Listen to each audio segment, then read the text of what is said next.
driven mainly by high food prices and energy prices following the adverse weather conditions and high global oil prices, but also compounded by the pass-through effects from the domestic currency depreciation. Inflation rate is expected to return to the target range within the second quarter of financial year 2023-2024. The Ministry of Education received the lion's share in the budget of it was allocated 628.6 billion shillings. Kenya shillings 12.5 billion will cater for the free primary education. Kenya shillings 65.4 billion for the free day secondary education. Kenya shillings 25.5 billion for junior secondary school capitation. Kenya shillings 5 billion to support examinations fee waiver. Kenya shillings 4.8 billion for recruitment of 20,000 intern teachers. Kenya shillings 1 billion for the promotion of teachers. Kenya shillings 4.9 billion for the school feeding program. And Kenya shillings 940 million for the provision of sanitary towels. And the health sector, on the other hand, has received a funding cut after they received an allocation of 141.2 billion shillings. Kenya shillings 18.4 billion for the universal health care coverage. Kenya shillings 3.7 billion for the Kenya COVID-19 emergency response project. Kenya shillings 4.1 billion for free maternity health care. Kenya shillings 5.9 billion for the managed equipment services MES, as well as Kenya shillings 1.7 billion to provide medical cover for the elderly and severely disabled persons in our society. Mr. Speaker, to promote early diagnosis and management of cancer and reduce the burden of treatment among Kenyans, I propose to the National Assembly to effect a budget allocation of Kenya shillings 1.9 billion. Meanwhile, members of Parliament allied to Azimio walked out of Parliament as the budget reading exercise continued. The legislators said their action wasn't in protest of the budget reading per se, but was against the proposed Finance Bill 2023. Led by a minority leader, Pio Andai, they took issue with the manner in which the controversial bill sailed through the second reading stage. It was going to legitimize a process which is illegitimate on account of the fact that, first and foremost, you saw what happened yesterday, how they rushed through debate and vote on the finance bill at the second reading stage. Secondly, you saw how they rushed through the vote on the budget estimate the day the pronouncement on Sabina Chege's matter was being made. You all saw for yourselves that the Speaker called the vote when we were on our feet, and the House was in a state of chaos, which is against the standing orders. We are not even sure how the vote went. It was chaotic. And therefore, what's happening now is totally irregular. And therefore, we have walked out to protest, to express our disgust at the whole process.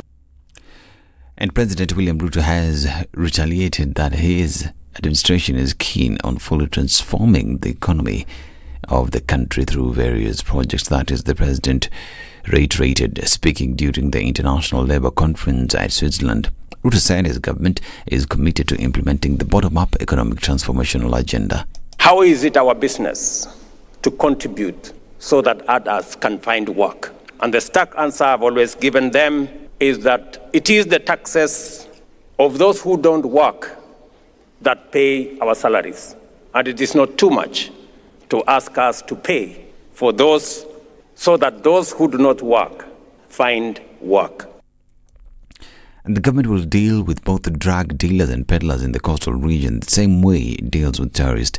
Speaking in Lamu Interior, CS Kithure Kindiki has also accused some security officers of working with the criminals in exchange for bribes. Hakuna tofauti yao na wale magaidi wa Al-Shabaab na wale wahalifu wengine. Tofauti ni moja tu, magaidi wanatumia risasi kuua watoto wetu. Nyinyi mnatumia madawa ya kulevya na mihadarati kuua watoto wetu. Na mimi nikitathmini, watoto wengi na watu wazima wengi wameuawa kupitia madawa hatari, na wale ambao wameangamia kupitia hii madawa hatari na pombe hatari ndio wengi hata kuliko wale wameangamia kupitia mikono ya magaidi. And Chief Justice Martha Koome launched the second specialized sexual and gender-based violence court in Siaya County. This becomes the second SGBV court after Shanzu in Mombasa. This is News. I'm Dennis Aseta. Good morning.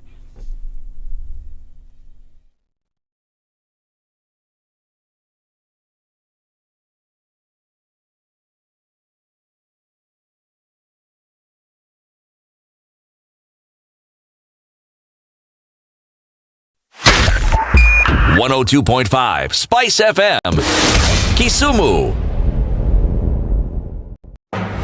The following takes place from 6 a.m. to 10 a.m. every weekday on Spice FM. Revenge is for children. It's for kids. When you grow up, you realize the best revenge you can take on somebody is to ignore them. Now, I'm just new in politics. It is not everybody's cup of tea. That's why some people come in one term and that's it for them.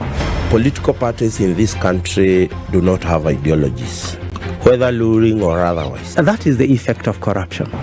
Any time an offense occurs anywhere in the country, it is the job of the Inspector General to look into it. Whether it's corruption, whether it's murder, whether it's petty, that is his job. If we have chosen to be a corrupt nation, it's chaotic that you cannot be able to change a nation. The Situation Room, Kenya's biggest conversation.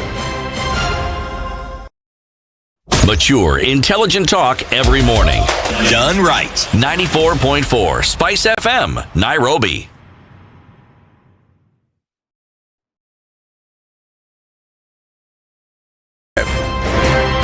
This is one of the hottest show that we can ever miss in the morning, and it's a show that really gives the real situation in the Situation Room. Pleasure to be here. Thank you guys so much. Nduthai, nice meeting you. Even beautiful in person more than in photos. Say that again. Character is like pregnancy. You cannot hide it. You know, people hiding here and there, you know, but after 2-3 months, 5 months, now you realize, so that is why the attitude that you were showing us, you're pregnant. It's like what my grandmother would say. Cannot pick Spice FM. Spice up your life. Thank you very much, Eric, and it's good to be at the Situation Room. Always a pleasure coming here. This is the most challenging interview panel in Kenya. You guys are very well informed. And as you can see, Charles today, very philosophical. To be poor in this country is the greatest sin you can commit, not just from a legal perspective, but from life generally. It is very, very skewed. We've just heard on the floor of Parliament, just most recently, a leader within the ODM saying that Sisi ni ng'ombe is a baba. Which means that you are willing to be milked dry. Hapo. You cannot force me to believe.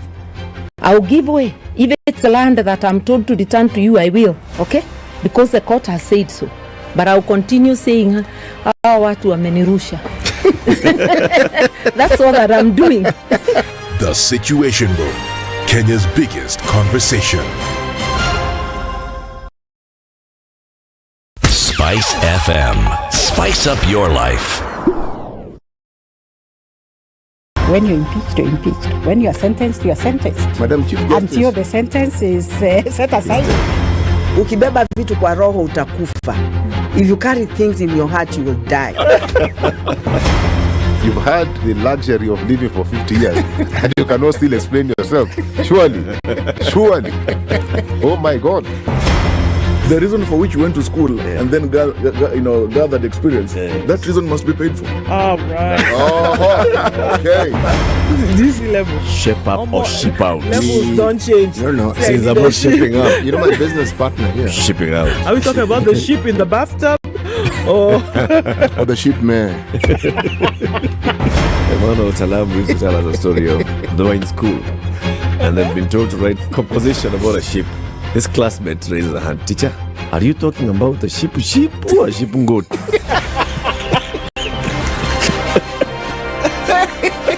The Situation Room, Kenya's biggest conversation.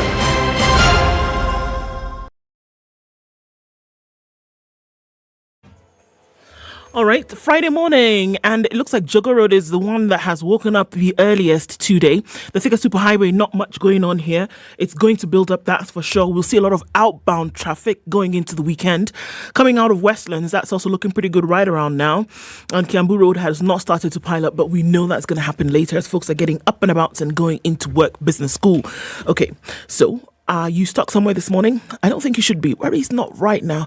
Probably pack up later. Let us know what's going on where you are. And let's talk on Spice FM KE on Twitter.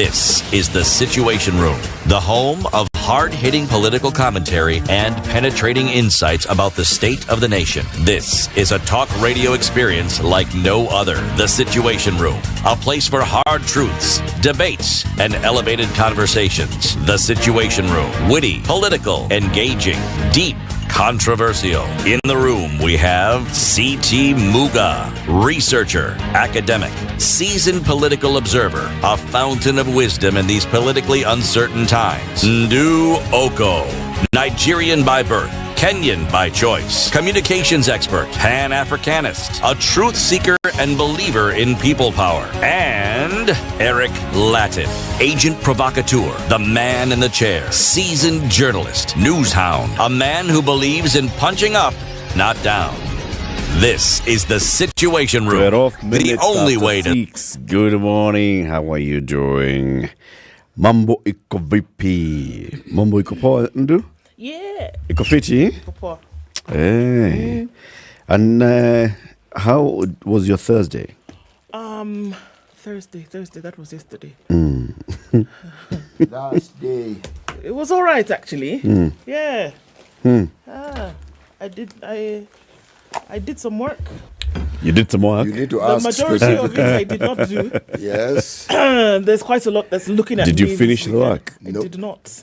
Oh, that wasn't the And intention. I'm staring down the barrel of it going into the weekend. So I was talking to CT earlier and I have a little bit of a thing. And I said, should I sleep as my flesh and soul want to this weekend? Or should I What is it tell you? CT said, that's not even a problem. She said, you don't have a problem. There's no issue here. My friend, will you do your work? That's what CT said to me, essentially. So I put my tail in between my legs and I guess I got to get on to it this weekend. Fanya mambo. Fanya mambo. Me got work to do. You know, when I was sitting down, there's that song that came to mind. I was trying to remember who it was. There's a lady called Masi Masika. You know Masi Masika? Yes, I do. Gospel singer. She's Gospel singer. Yes. Sings very, very well. Powerful voice. Good Swahili. 14 years ago, she released a song. Or thereabouts. Actually, I think it's even more than that. 14. A Kamba song. Amukomete, amukai, amukomete, amukai. I remember that song. You remember it? Yes, I do. Where I remember that was song that when that song was specifically being sung? because... sorry? Where was that when that song was being sung? I don't know. Because I don't remember it. You didn't hear it? I remember that song because I interviewed her the day before she released the she song. released the song. Yeah. So that on will Family. forever be in my head. On Family TV. Yes. Amukomete, amukai, amukomete, What does that song mean? What did you sing about? Nyinyi mliolala, Amkeni. Amkeni. Yes. Sana. So that's a message to everybody. Amukomete, amukai. Mbaito mwaseo. Amukai. Omunthi ni wakatano. Umuketu kama ndembesa. Oh, Jessica. Ozeyali. Nimesema tu. Ni salamu. Mbaito mwaseo. Mwaseo. Ni. Okay. Watu wetu. Mko sawa. Mbaito is like the way here Kikuyu is calling each other nyoba. Oh. And what do the Merus call each other? What do they? Waite. See. So there's some similarity there, isn't there not? Yes. Yeah. That song was good. It was good. It was a good song. Na wewe uko sawa? Mimi niko sawa. Yes. Hebu uliza City unasikia leo asubuhi. Unasikiaje leo asubuhi City? Kuna kawa nini imetokea kwa mbali mafua. I think somewhere along the line, my system has this capacity to attract and to magnetize cold. That is why today I am making sure I am properly clad and appropriately warm. Very good. It's important. Cold sifiti na mimi. Ni muhimu. Kabisa. Ni muhimu. Today, the day after budget. Bless you, sir. Bless you. Hii maisha ikoaje sasa? Na hii baridi umesema hebu zima hiyo kitu. Just switch it off, Bradley. Here. All right, let me tell you what we'll be discussing today. It's Friday, so we'll have health conversations. The first health conversation is at 7 a.m.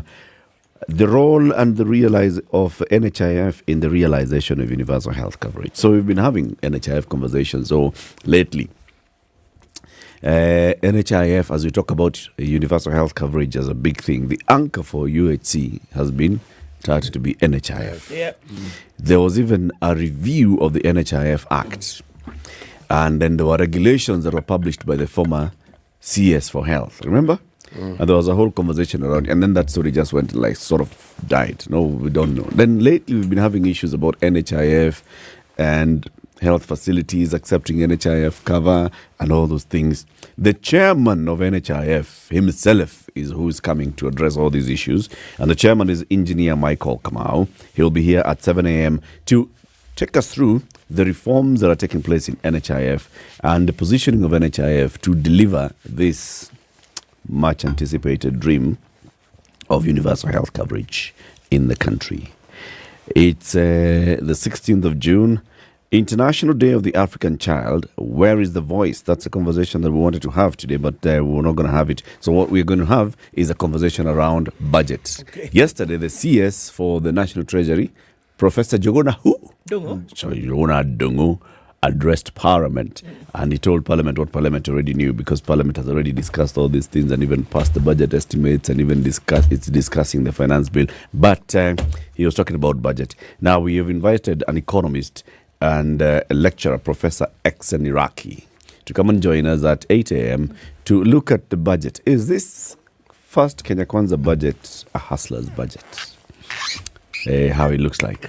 So that's a conversation we'll be having at 8 a.m. And then at 9, another health conversation. Dr. Alan Pamba is the Executive Vice President of Roche Africa. Is it Roche or Roche? If it was Roche... Or Roche. Roche, are they pharmaceutical or are they... Pharmaceutical. That's what I thought, yes. They're a farmer. They're a big farmer. They're a big farmer. This man is the executive VP. The last time we spoke to Dr. Alan Pamba, he was at Nairobi Hospital. Yes. So he'll be joining us at 9 a.m. to talk about the value of diagnostics in a healthcare system. Okay? Hiyo maneno ndio tutakuwa nayo. Sawa? Ni sawa. Is sawa? Is sawa? Is sawa? Aya, let's take a break. It's 18 after 6. Are you online because you are live streaming the show on YouTube and Facebook? Let us know where you're tuned in from. We will do like that shortly after Ndu gives us the weather forecast.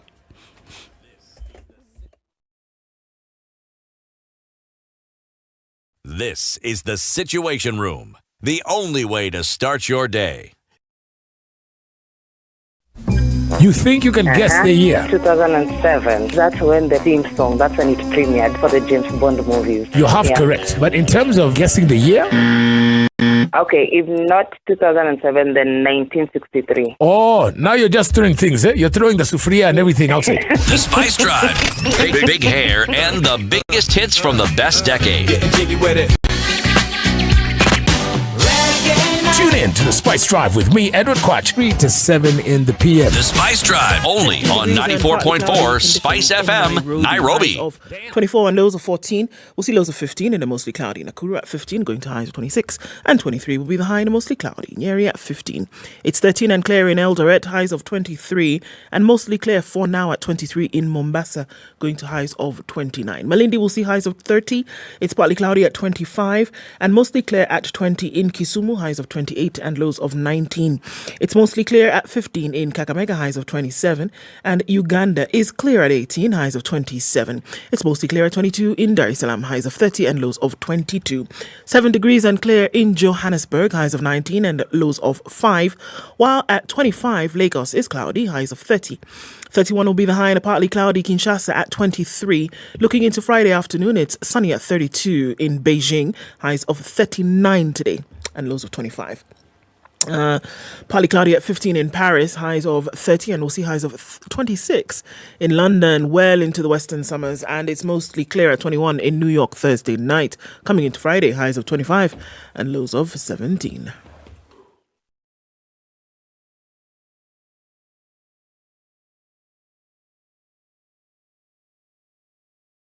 Mature, intelligent talk every morning.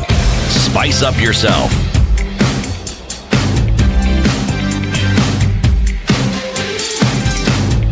21 minutes. Mornings done right. I can. Mm-hmm. Let me tell you. A story. Brian Otieno says, good morning. The Situation Room helps me stay abreast with current affairs in Kenya. Well, good morning to you, Brian. George Mutoro says he's tuning from Kisii County. And Brian now has come back and he's also asking, why can't Kenya have a standard tax rate like Gulf countries? Well, c'est la question, monsieur. Mikrat says, good morning. The more I listen to you guys, the wiser I become. Allah! You always make my morning. Well, good morning to you and Karibu Sana. Jogona Dongo says... Jogona Dongo is awake. Yeah. Is it another Jogona Dongo? I'm just assuming so. Uh-huh. But he says that, good morning, tuned in. I'm working from Doncaster in the UK, so it's not the one for yesterday. It's not the Jogona Dongo for the steps of Parliament. Okay. Jeffrey Monari says, good morning. Assalamu alaikum. Shikamo Mhenga CT. Tuned in from Abu Dhabi. Elkana Rotich says, no sound. No sound where? Uh-oh. What? Okay. Why? No sound on YouTube or Facebook? So I don't even know. No sound on your radio. You turn the dial, then you'll hear something. Maybe. Try that first. Then we can see. Coco. Leonard Kamau says, good morning. Tuned in from Pangani, ready for the show.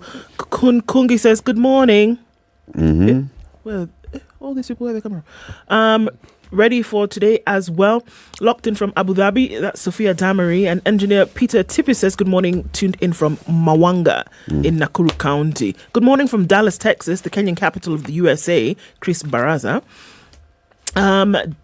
I said another one who's calling himself Deep State as usual says, good to see you all. Finally, we survived the budget, but this cold room is making the presenters sick daily. Please sue the group for crashing a hostile work environment. Aki. It's too cold. We'll take them to court. Timothy. Help our lives. Good morning, Situation Room, my favorite show every day. Zano James says, tuning from Australia and Brisbane. Wisely or is it Wisley? Ondusto says, good morning from Kampala. And tuning from the old race course in Nairobi. Frederick Opio, Paul Wanjohi, Joseph Ocheng, Steve Orango, Rutherford Muganga. Everybody's tuned in this morning. And I haven't even gotten to the other platforms yet. My goodness. Everybody, welcome to Friday. Thanks for joining us today. Karibuni sana. There's also a gentleman called Rutherford Muganga. He always tuned in. Unasalimia? Just now. Yeah. Very good. Yeah, good morning. City, fanya namna hiyo. That is precisely what I'm going to do. Namna hiyo.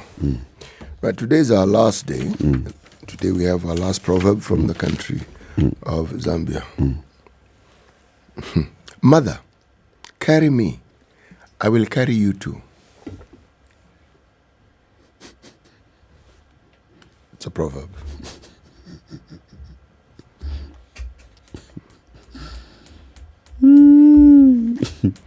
It doesn't matter how staring you stare at me. I'm not going to change the proverb. That's how I found it. I'm merely reading it. Mother, carry me. I will carry you too. Yes, it's a proverb. Later. There's no later. You can add it if you so wish, but I merely read it as it was written.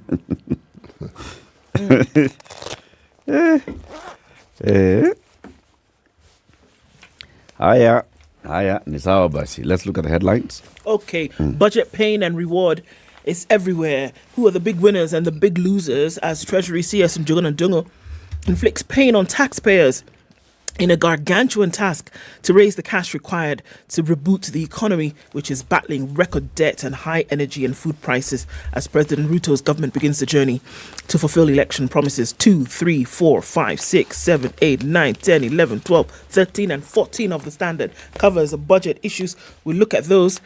County budgets in limbo as MCAs protest at PERC. So you see now where they can hold you. They've decided, you guys... If you don't do like that, even you as counties, you will not operate. We saw the horrible disaster of the ship that crashed, capsized, people drowned on the way to Greece, just as they were approaching Greece yesterday. Who are they? No, the day before yesterday, rather. Who are the people? Sorry? Who are the people? 78 killed in a Greek boat disaster. Was it a ferry or a boat? It was. So that's that. It's a bit bigger than a boat, but not as big as a ferry. From the pictures that I saw, there was a name that was given to it. Some of those ferries are huge. They look like ships, but it's still a ferry. Yeah, but it's still a ferry. Yes. Yeah. So we'll give you details of that. But that was a horrible one, and there was really nothing, from what they say, absolutely nothing that they could have done. Except to not get on the boat. Hard times is what the Daily Nation has splashed on the front page. 3.68 trillion shillings. President Ruto's total budget for the year 2023-2024. And the budget deficit at 718 billion, of which 586.5 billion will be sourced locally and the rest externally. Treasury CS and Njoroge Dunga raided the pockets of salaried workers and expanded consumption taxes to plug holes in Kenya Kwanza's first budget that is intended to raise revenue for payments of a ballooning of public debt and lay the foundation for economic recovery. So it was a 3.5-hour presentation of the 3.68 trillion budget statement, and amid an Azimio walkout, he promised to deliver the country from the brink of economically disastrous debt default, but only on the back of a raft of painful tax measures that will further raise the already high cost of living. So that's what it looks like on the back page of The Nation. Okay. Governors have halted medical kits leasing project after talks. Took them long enough. We'll look at the details of that. That's what I have. Hiya, Business Daily. IMF World Bank fingerprints on Ruto's 3.7 trillion shilling budget. Treasury CS Njoroge Dunga yesterday read his first budget speech that had fingerprints of the IMF and the World Bank, a signal that President William Ruto is keen to implement the stringent conditions that came with loans from the Bretton Woods institutions. The budget speech sought to explain the motivation behind a far-reaching revenue-raising plan that will see the state adopt various policies from the two Washington-based institutions that Kenya agreed to implement, including VAT increase to 16% on fuel.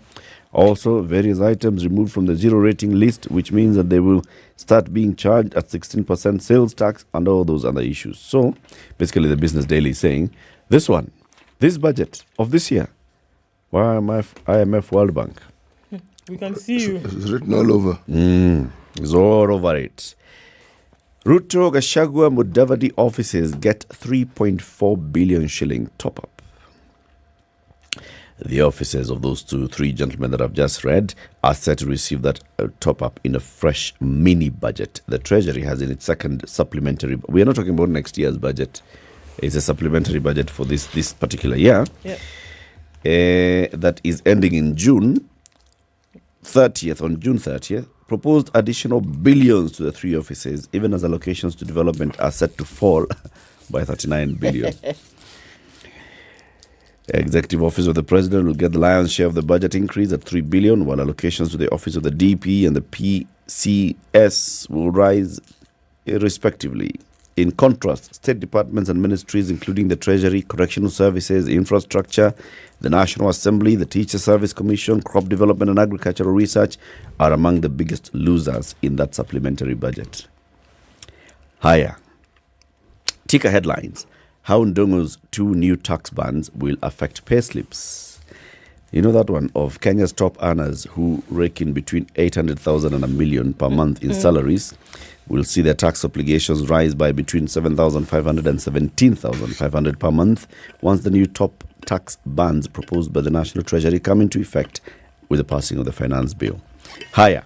There's a man called Narendra Raval, Guru, popularly known as Guru. Have you heard of him?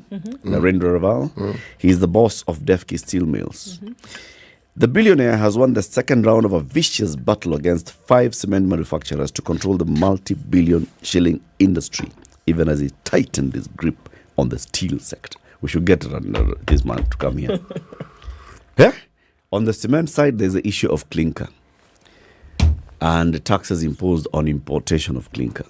And he has ramped up his clinker manufacturing plant in Kenya. That means many of the other guys have to get clinker from him. One side. The other one is imposition of export tax on steel, raw steel, and everything associated with iron ore. Okay. And yet he has a plant. We produce iron ore here, just in case you didn't know. We have massive deposits. So we've just been exporting raw. He has a plant now that is refining that into steel. So you go through him, literally. And there's a tax, basically, so do not export. I mean, it's punitive to export. Importing will be expensive for you. So you need to talk to David. That's it. You have to go through him, whichever way you like it. Kenyans abroad to buy bonds via mobile phone in a month. Higher City. The Star. Yes. The Star, top right-hand corner, here's a column. Ruto must put economic team on firing line to get results. How this is to be achieved will be found on page 4 in the Siasa pages. Okay? Whether this can actually work or not is a completely different matter. 3 hours, Finance Chief announces a raft of new taxes, hits sugar, fuel, and betting. You know, sometimes we forget that every year we have this budget conversation, and every year taxes rise and taxes go down, and people complain. The difference this year is not the issue of the taxes. The difference this year is that we are poorer than we've ever been in God knows how long. Okay?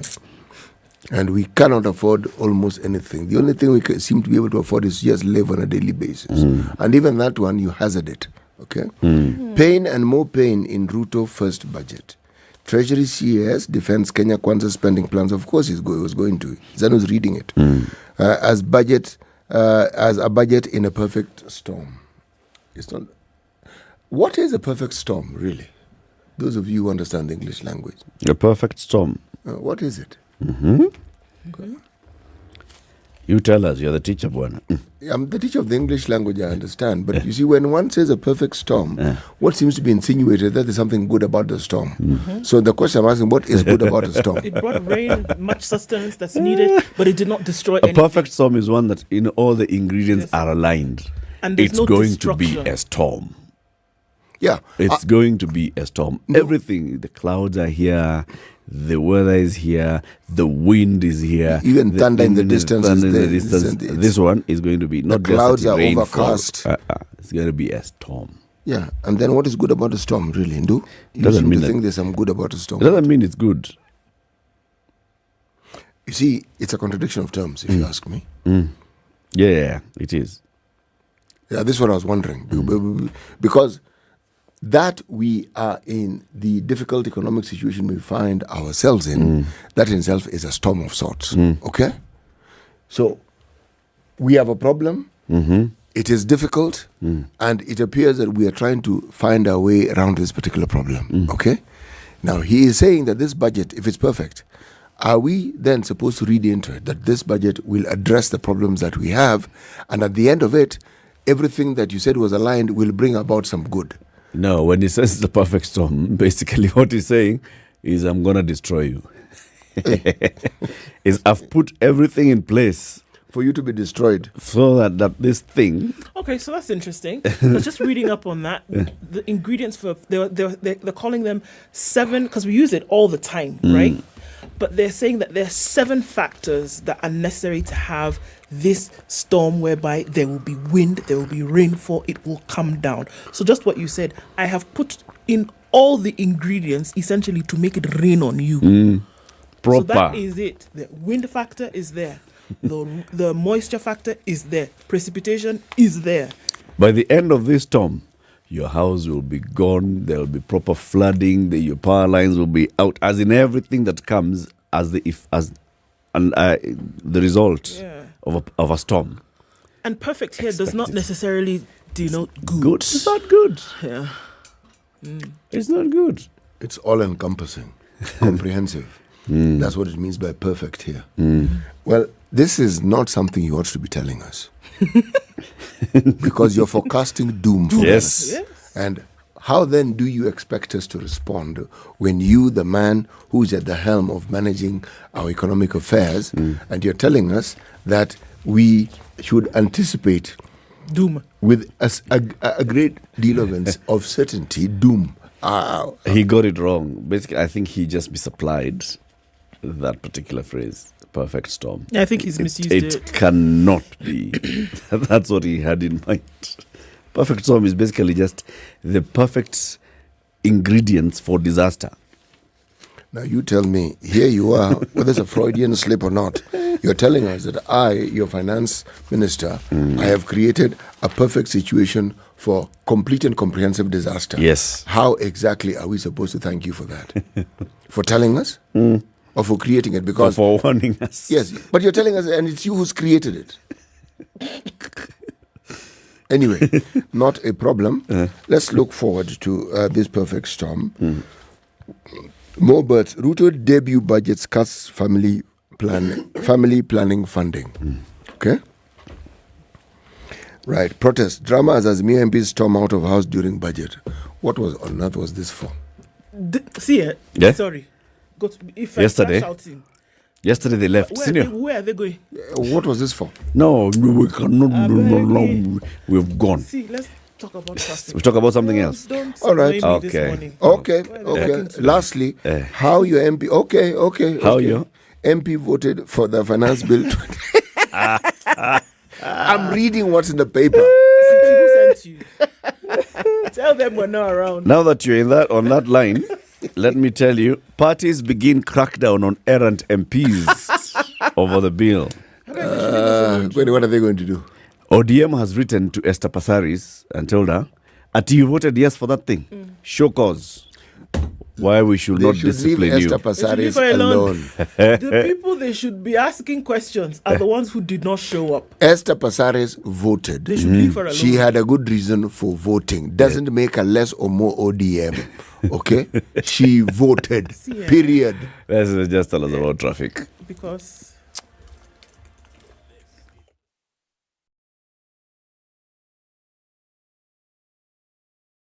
Bro, the game is about to start. Let's go. Yeah. But just give me a minute, man, Malize. What's up? Who are you chatting with? I'm just filing my returns, then we bounce. Because I hope you remember the deadline is June 30th. The game will start, banner. Where? It doesn't take time. And yep, I'm done. That was fast. Wait. Show me how you've done yours, because I don't want to pay any penalty. Just log in to itax.kra.go.ke and file your returns. And if you don't know how to, just go to KRA's YouTube page and watch a tutorial. It's that easy. Allah, filing returns is easier than cooking. Easy peasy, say. Kenya Revenue Authority reminds all PIN holders to file their 2022 tax returns on or before 30th of June 2023. For assistance, call 0711 099 999 or email callcenter@kra.go.ke. You can also visit any of the KRA service centers or any Huduma center countrywide. Kenya Revenue Authority. Tulipe ushuru, tujitegemee. All right, it's going towards 7 o'clock. Friday is not looking too sticky from all that we can see. Njoroge Road a little bit here and there. It's also building up inbound on the thicker superhighway. Westlands looks pretty good. If you're coming from James Gishoro, no traffic at all over the drift and onto Wacky Way. If you're going then towards the Red Hill Link Road, you'll be all right there. There's some traffic coming on Kiambu Road already, and the Northern Bypass looks like it's going to have just a little bit of movement here and there. The Eastern Bypass, as usual, looking a little bit crazy as you're coming in from North Airport Road, heading out towards the junction of Outer Ring and then through towards Utawala. It's not going to be too bad this morning from all we can see. Gong Road looking pretty good. You'll get onto Gong Road and then out towards the City Mortuary roundabout in a jiffy. Let's talk at around 7 and see what it looks like then, shall we? Spice of MKE on Twitter. Talk to us there. Let's keep things moving.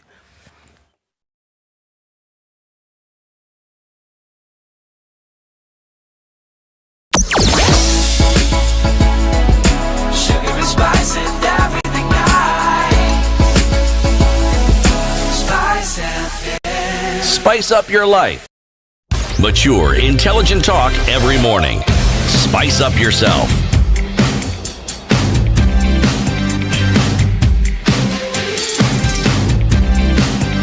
Mornings 20-7. done right. There's a lady called Brenda who's always tuned in to the Situation Room. Well, not always. There are days when, of course, she doesn't. But when she's tuned she's regularly tuned. Yes. And she says, hello. Hello, Brenda. Pass. Namna yo.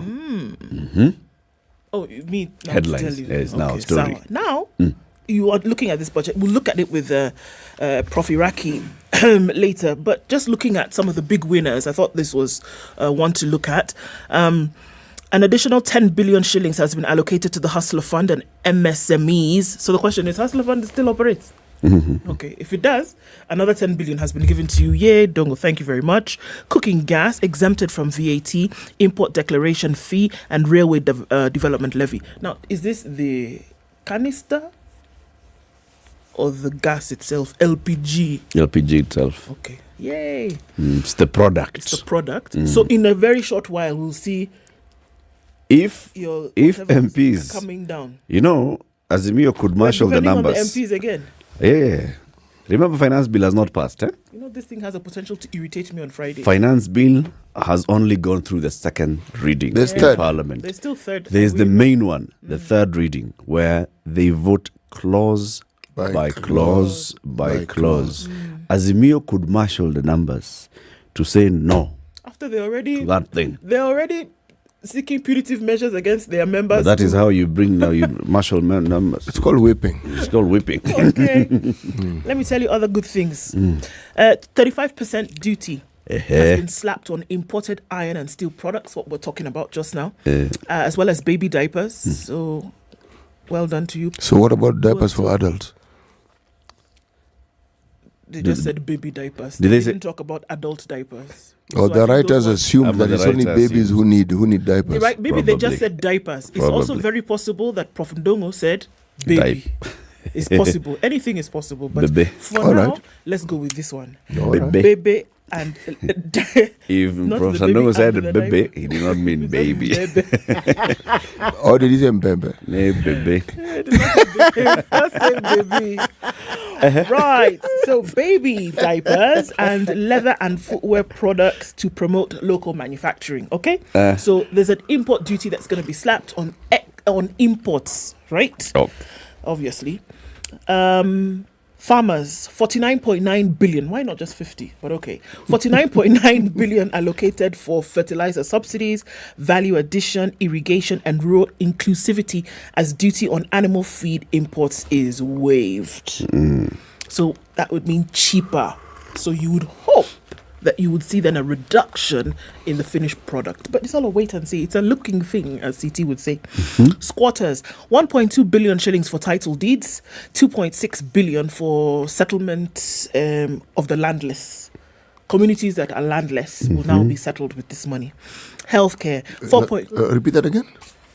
2.6 billion shillings to settle the landless. Now, not all the landless, but specific ones that have already been identified. When they say settle, do they give details as to what they mean by settling? Are they going to give them land? Are they going to pay for the costs of getting a title deed? It's in the finance bill. It's in the finance bill. It's in the appropriations. All right. Thank you very much, Eric. Bill. Please carry on. I will carry on. Thank you very much, sir. 4.1 billion shillings. Now we are on healthcare for free maternity. So you go, give birth, come out. Don't pay. Okay? 3.7 billion shillings COVID-19 response. Are we still responding to COVID? No, explain. Let me understand this. So when you allocate that money for free maternity, it means the costs of that process will now be borne by the government. Yeah. So essentially, it's a subsidy that the government is giving the health ministry. Yes. Yeah. Okay, go on. You good? No, I'm good. And remember, there's a production subsidy. Literally. Yeah. You know what Eric is heading to? I know where he's going. It's an assembly line. I'm just giving him side eye. No wala. 3.7 COVID-19 response. And I ask again, we're still responding to COVID. But it's okay. No wala. 5.9 billion shillings for managed equipment service. Wait, we still have that thing? Calm down. Managed equipment service? Still, of course. The mess is still messy. Okay. And then 12.8 billion shillings for MTRH. You know what MTRH is? No. More teaching and referral. Well done. You know how there was a problem? So why are they being given money? to come out of the problem. They're not the only institution that has a problem. But theirs was shouting more than anybody else No. the last year. No. They've just been singled out in this story. Yes. Okay, sour. Okay. Believe No, me, this- there this is no thing- public university that does not have a problem. We'll go into the details, but you see, these stories are covered on page 2, 3, 4, 5, 6, 7, 8, 9, 10, 11, 12. By the 13, Standard. 14 by the Standard. So I should hold my horses. Just hold the horse Hmm? for a minute. Now, let me tell you the losers, right? According to the Those are the budget. people who gained. These are the what I've just finished are those who gained, CT. Huh? Now, let me tell you those who lost. I was going to say those The who lost lose. us. Sports betting, 12.5% betting tax to be paid within how long? 24 hours. Influencers, new 5% withholding tax for digital content monetization. You make money like this from your client, you pay. Petroleum, value added tax on fuel doubles from 8 to 16%, and 5 shillings per kg excise duty on imported sugar for all except pharmaceutical use. So there's sugar for pharmaceutical use, we know. So for that one, we're not worried about it. We're not touching it because healthcare was a big winner in terms of the budget. So anything going towards healthcare, we're not gonna touch it. But here we're saying you want to bring sugar from outside, we're gonna charge you 5 shillings per kg. Okay, except when we waive duty. Except when we waive it. Okay. But otherwise, 5 bob. And do they mention the circumstances that would bring about this situation where you would waive duty? It's a looking Those thing. ones have already been there. It's a looking thing. It's a looking thing. Media. Oi, cry for me, my media. 15% excise duty on advertising fees for alcohol and betting paid within 12 hours. So, let me break it down for you. If one of these alcohol or betting firms pays us money, we take 15% and pay Within 24 hours. 12 hours. As in, if they pay at 8 in the morning, by 8 p.m., you should have So if they paid. pay us at 11 at night, By 11 the next morning, you should have paid the government. doesn't matter. You will find way of You will paying. find so long as by 12 hours later you have paid. Okay. Okay. And then finally, insurance. Value added tax introduced on insurance compensation payments. Now, they're going to pay you because 1, 2, 3 accident happened. They're supposed to pay you because you paid premiums in order to receive some kind of benefit along the line somewhere. Okay. Yes. Now, in the event that a payout is coming to you for whatever reason, vehicle accident, this, that, menene, you now are expected to pay VAT on that money. 16% is the rate for VAT, just in case you did not know. So that money also is not all for you. You share some with GOK. Sawa. Hakuna shida. Wanataka ngapi? 16%. Tutawapatia. So if they pay you 1 million, you'll give them 160,000. Ni sawa, tutawapatia. So those are the main ones. There are many other details, and I would encourage all of us to look at the many other details in the budget. Understand the budget. The good Understand thing it. about, every year things keep changing in this country, and we cannot take a step back. This year, the kind of attention that the finance bill has received is very, very good. People have discussed things that are contained in the finance bill. And the good thing is as well, the Parliament said bring that finance bill before the 15th of June, before the finance minister comes to Parliament. Before we even pass the budget estimates, we want to look at budget estimates. As we approve how much you're spending, we also want to see where the money is coming from. So that is a good thing. Going forward, we'll have more and more. Next, we'll start seeing people taking keen eye into the budget estimates or through the entire budget making process from November. By and by, things will And our happen. members of parliament will actually find that by and by, when they have those barazas, if they do, they will be asked. And they'll take it seriously. They will be. They will have no choice because you will be asked this thing that came in. What did you say about it? Because it is affecting us this way. Yesterday, I was talking to a former chief in our area. We just call him chief. I've known him to be chief for as long as I've lived. Once a chief. Yes. Always he was a chief. probably assistant chief when I first came across him. And I was asking him what it is, how it is, home is and things. He told me, it's the cost of living. Things have become very, very expensive. And most people can't afford to live. Now, This is a man who's been in retirement for over 20 years. So for him to mention that, it's something that not only is he experiencing it himself, he told me, I am okay.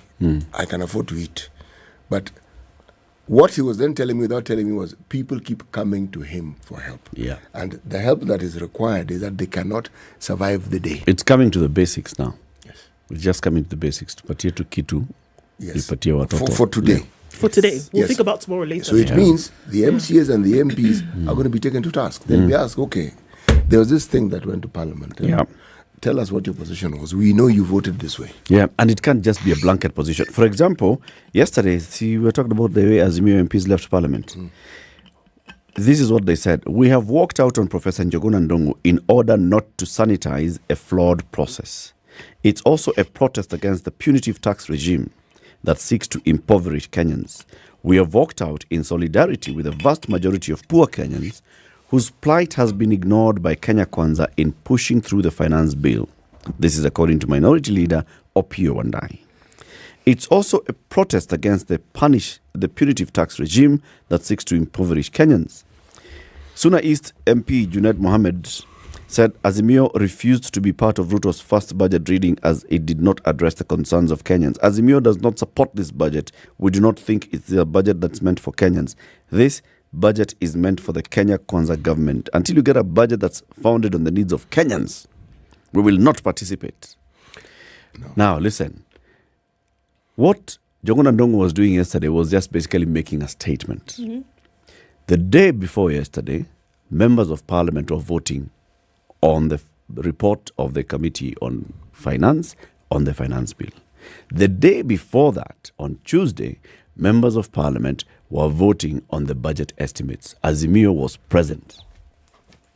If they had an issue, that is when they should have walked out. They were voting on that, and many of the Azimio members were saying aye. Yes. To the various appropriations to the various the specific items that were yes, they did. So Azimio is participating in this budget. This thing of telling us that we are not participating in the budget is all lies and nonsensical stuff.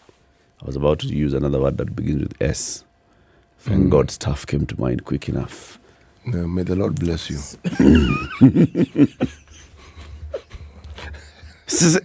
Azimio has been participating in this budget making process since November. They've been there.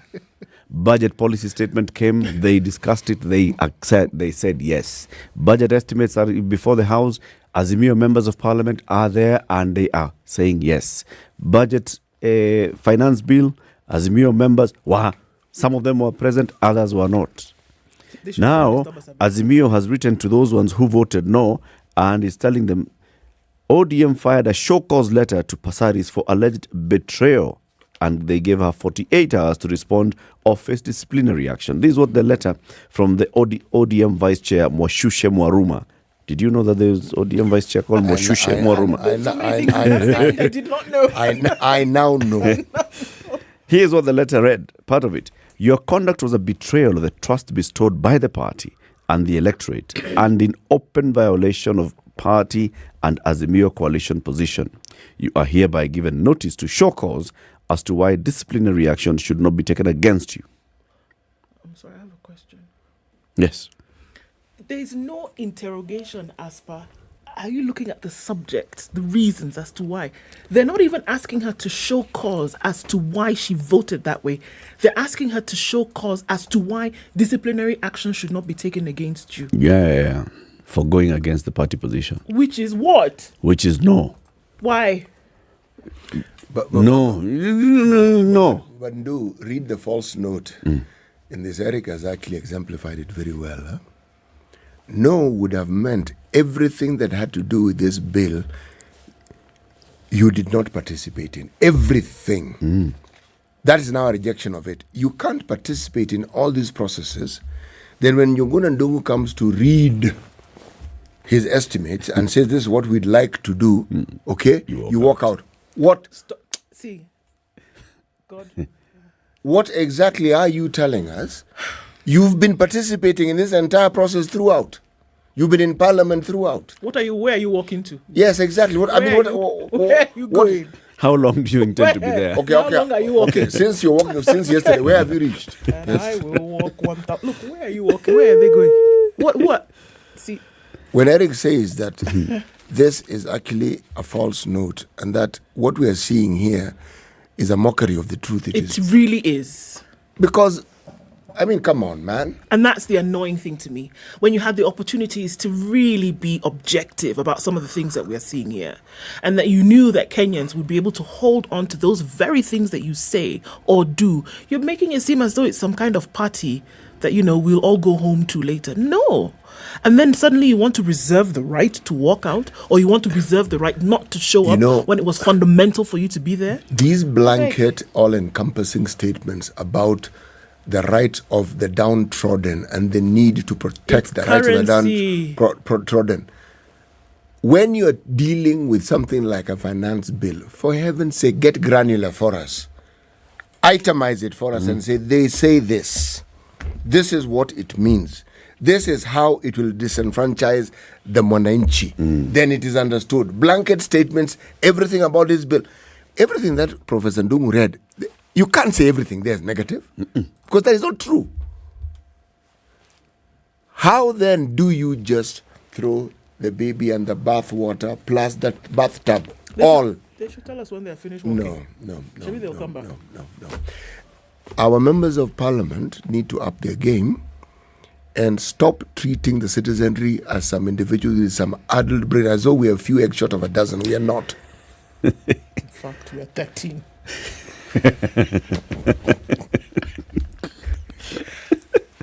We have an extra egg. Yes.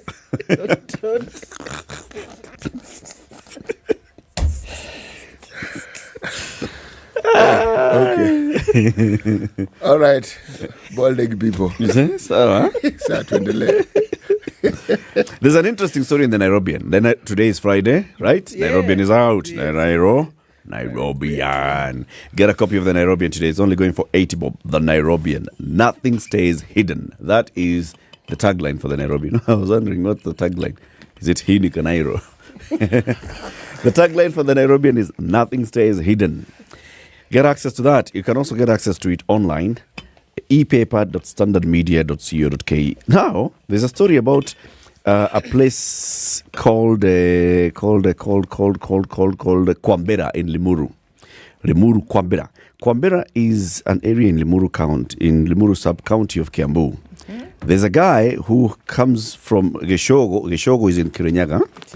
This guy called Douglas Mureithi calls himself a Mundumogo. Mundumogo is a seer. Okay. All right. Now he has come and set base in Kwambera. Mugo means seer. Yes. Mundumogo is a seer. Mundo, I know his person. Yes. So he's a person seer. Yes. All right. Good. Now let's go on. The Mogo wa Kefiro that we read about in history was a seer. Yes. Remember? He saw the train coming. You're referring to Mugo Kibiro. Pronounce it again. Mogo wa Kefiro. Okay. So now, this Mr. Douglas Mureithi is a Mundumogo in Limuru Kwambera. He has been saying that he can help you. See those people who put up signs that he can help you, sort out your marriage and all. He's been doing that. Now the people of Limuru are up in arms because apparently what he's been doing is when he calls in a woman to come and so that he can sort out her marital issues, he sorts her out.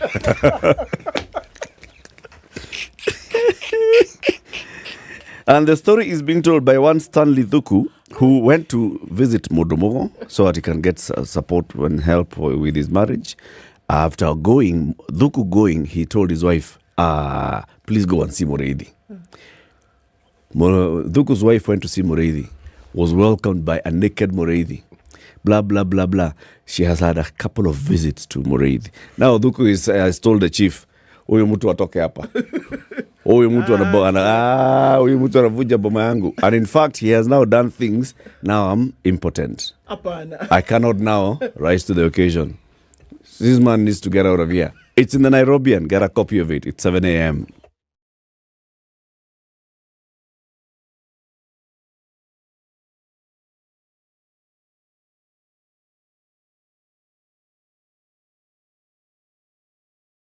Good morning, this is Newswire. I'm Dennis Aseto.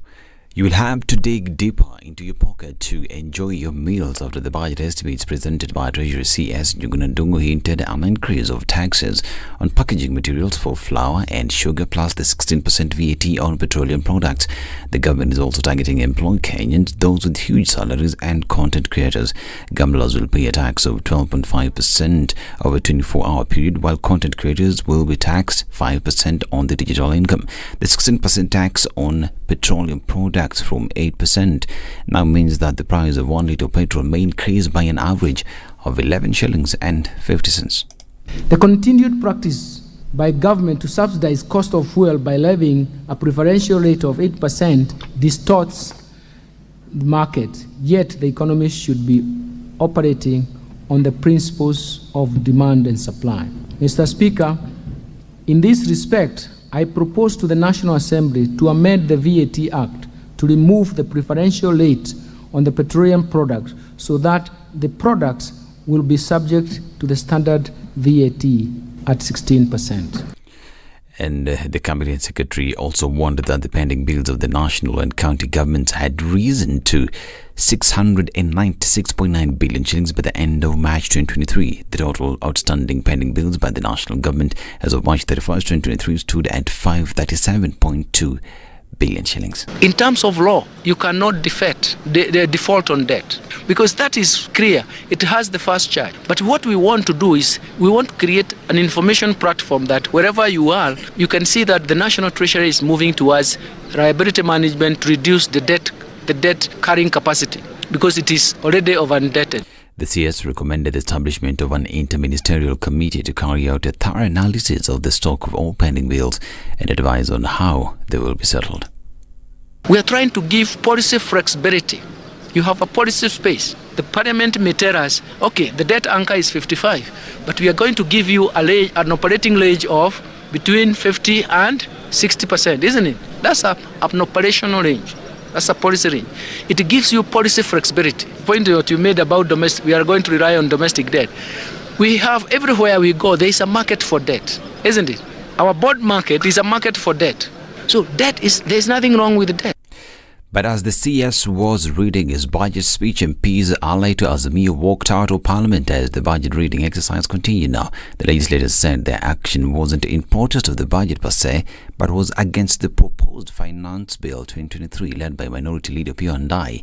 They took issue with the manner in which the controversial bill sailed through the second reading stage. It was going to legitimize a process which is illegitimate on account of the fact that first and foremost you saw what happened yesterday, how they rushed through debate and vote on the finance bill at the second reading stage. Secondly, you saw how they rushed through the vote on the budget estimate the day the announcement on Sabina Chege's matter was being made. You also for yourselves that the Speaker called the vote when we were on our feet and the House was in a state of chaos, which is against the standing orders. We are not even sure how the vote went. It was chaotic. And therefore what is happening now is totally irregular. And therefore we have walked out to protest, to express our disgust at the whole process.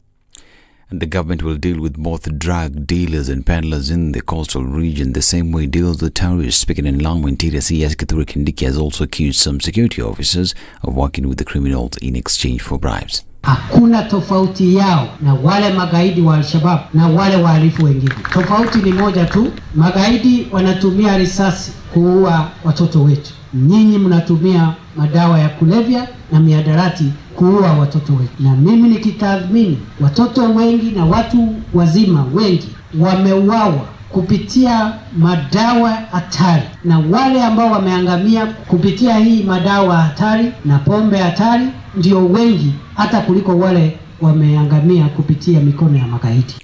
Embakasi East MP Babu Owino has told court that he has spent 58.6 million shillings in treating and taking care of all the bills of Felix Orinda, also known as DJ Evolve, while defending himself in a matter where he was found to have a case to answer over misuse of firearm. The MP further told court that on the day he is said to have committed the offence, his gun had jammed, and therefore there was no possibility that it was the one that fired. I'm Dennis Aseta. Good morning.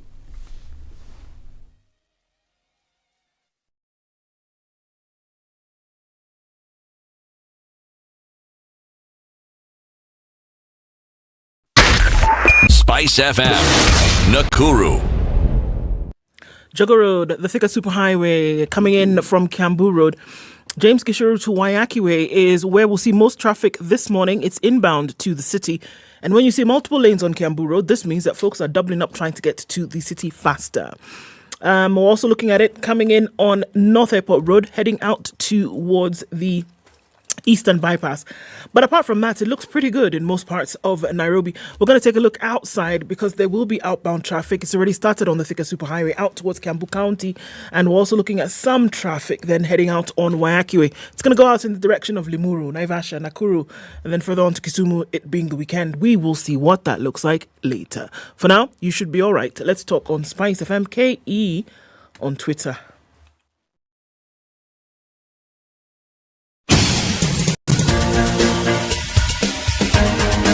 This is the Situation Room, the home of hard-hitting political commentary and penetrating insights about the state of the nation. This is a talk radio experience like no other. The Situation Room, a place for hard truths, debates, and elevated conversations. The Situation Room, witty, political, engaging, deep, controversial. In the room, we have C.T. Muga, researcher, academic, seasoned political observer, a fountain of wisdom in these politically uncertain times. Ndu Oko, Nigerian by birth, Kenyan by choice, communications expert, Pan-Africanist, a truth seeker and believer in people power, and Eric Latif, agent provocateur, the man in the chair, seasoned journalist, news hound, a man who believes in punching up, not down. This is the Situation Room, the only way to 7 start minutes after your 7. day. Good morning and welcome to the second hour of Kenya's biggest conversation, the Situation Room. We are live from Nairobi to the world on Spice FM, on KTN Home, and online on YouTube and on Facebook. Kenya Revenue Authority. Now we're talking about budget and everything. The Kenya Revenue Authority would like to remind you that we are closing the financial year on the 30th of this month, and it's important for you to file your returns, actually. It's for the calendar year 2022. All your income between the 1st of January to the 31st of December 2022, file your returns. And you have until the end of this month. An individual with a VAT, please do so. Not VAT. That thing is called PIN. Yes. Yeah. Any individual with a PIN number, please file your returns. If you're a Kenyan in Kenya, file your returns. A Kenyan abroad, file your returns. If you are a foreigner and you're running a business that has a PIN in this country, file your returns as well. It's important to do this. And it's as easy as going to itax.kra.go.ke. It's that simple. Yeah? Very, very simple. Now, we're joined by a chairman of one of the very vital institutions in the country, the National Health Insurance Fund, NHIF. Engineer Michael Kamau is the chairman. Good morning, sir. Good morning. Happy to be here. Karibu sana. Asante. And the last time you were here, you were not the chairman of NHIF. Now that you are, congratulations. It's been how long? Sana. 6 months. Sana. Yeah, 6 months. Going to 6 months. 6 months in office. Yes. Now you know the lay of the land. You understand everything that's happening in that particular organization.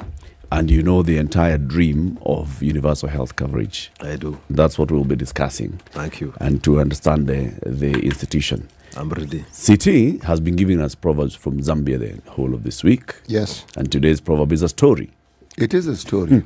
A very brief story, but it's a story that's laden with meaning. Mother, carry me. I will carry you too.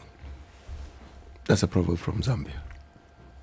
Mother, carry me. I will carry you too. At a date. Yeah. In old age. That's it. You think that's what they meant? And that sounds like it's meant for NHIF. Yeah, the young pay. They don't get sick. And they support the old. Yeah. Those who have pay to support those who don't have. That's the whole essence of insurance. It's the whole we essence. Pool resources. Engineer Kamau, you've been contributing to NHIF for very many years. Yes. Right? Several decades. Yes. Now you're the helm of this institution. 4 decades. You're at the helm of this thing that how you just every month money just goes. Your payslip reads NHIF. Yes. Now you can understand it, all right? But let's just begin with what's currently happening in the country. It's been in the news, NHIF, Yes. especially with your service providers, Yes. not being able to offer the services that NHIF should be covering. Yes. And then the other day we saw the health CS talking about the disbursement of some funds from the National Treasury to the NHIF, and now that is going to sort out the issue. Please explain what's been the issue. Basically, we receive our contributions from individuals. Yourself, I'm sure you contribute to NHIF. Yes. Then we have both in the formal and informal. The informal, it's voluntary. Those who are in the formal sector, it's a check-off system. So you pay. You are not asked. It's law. And then we have government schemes. Okay? We have Leader Mama for, maternity. We have Eduafia for all students in public schools. We have enhanced schemes for civil servants and certain groups of people who pay additional premiums to get these services. Yes. Now, the money we were receiving from government, the one that we received, about 12.2 billion, is for those government schemes. The government had delayed in paying premiums. And because we pool all our resources, it meant that the only money that was basically coming is those of the formal sector and the voluntary contributions by the informal sector, and that's what we are now using to disburse. And therefore, for a period of about 3 months, we fell behind in payment to our service providers, and it was a real problem. However, we received money on Monday, 12 billion plus, and we have disbursed all that money today. So as I talk, we don't have anybody we owe in the cash office at headquarters, all the claims that had come. But before we would have a balance, and every month, and it was accumulating. And you can imagine if we have received 12 billion and disbursed it, it means there was a big hole. There was a big hole. Very big hole. In your cash office. Yeah. How much do you spend per month in paying all your signed up health providers? About 4.5 billion, going to 5 billion. 4.5 every month? Every month. And how much do you receive in contributions every month from contributions members? We receive to the tune of about 3.5 going to 4 billion. Yeah. So what do you do to bridge that gap every month? We do campaigns. Basically, we campaign so that we receive more premiums. Like right now, our people are out there trying to get people in the informal sector, and also compliance of the formal sector. For example, the compliance in the formal sector is in the tune of about 77%. So you find there are people who are not remitting, even government. When you hear that there are some institutions that have delayed salaries for their workers, for their, I don't want to mention, public institutions, it means those deductions are not coming. Or when you hear that there are institutions that are paying 50% salary to their staff, they make the statutory deductions from your pay slip, but actually don't remit. They're not remitting to NHIF. The same way they fail sometimes to remit to KRA. So those are the people now we pursue within the public, within the formal sector. Then you find also people who want to run 2 payrolls. One, if you have 100 workers, you have one where you are paying NHIF so that it is visible. So basically what is happening is that we are combining forces with KRA to make sure that if you are paying payee, then the NHIF payment should also be there. So that's going to help us. Looking at all the contributors now, that number that you've given, so what you collect of 3.5 billion, what is needed in terms of cost per month, and then looking at these campaigns, let's look at a situation whereby everybody who is currently signed up on the grid, as it were, is paying. Would that be enough? If we went to, well, one of the biggest problems is this. and this is where a problem comes in. The people in the informal sector, it's voluntary.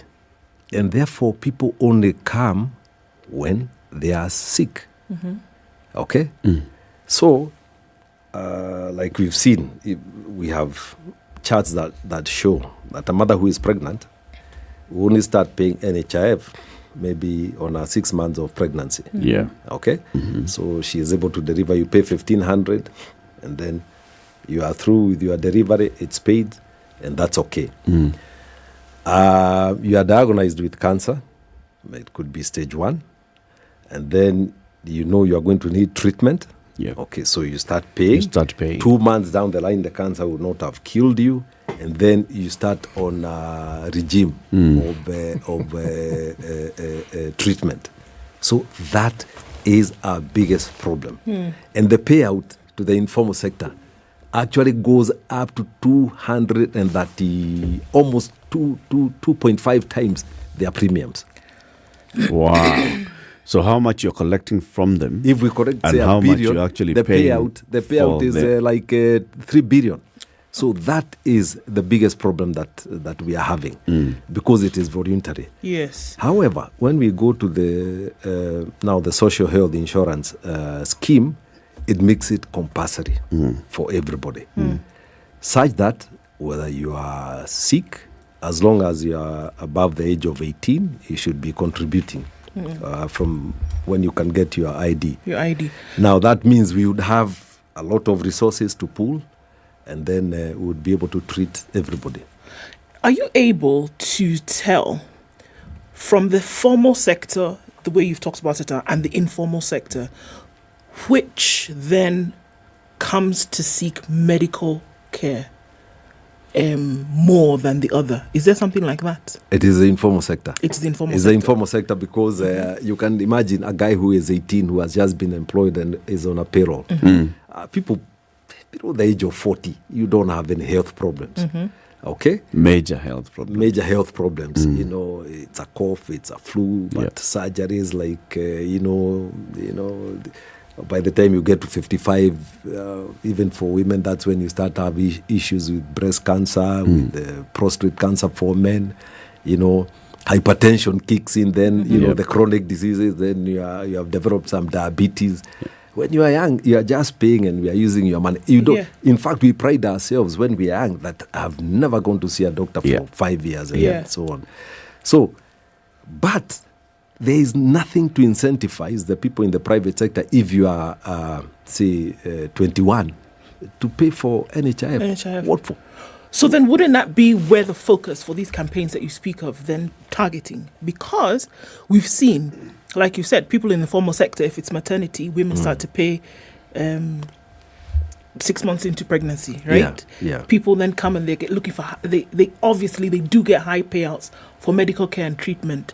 So they see the direct benefit of having the card of making the payment, because look, I went to hospital, I paid nominal, and it could be for opening a card, for example, but you could have life-saving treatment, surgery, and then after care, and you pay nothing because of the contributions that you've made. So you see the direct benefit. Shouldn't then the informal sector be the target for these campaigns to getting more people on the grid? Exactly. And right now we've mounted a campaign in the board where we are going around and doing campaigns in markets and trying to get people in the informal sector to register.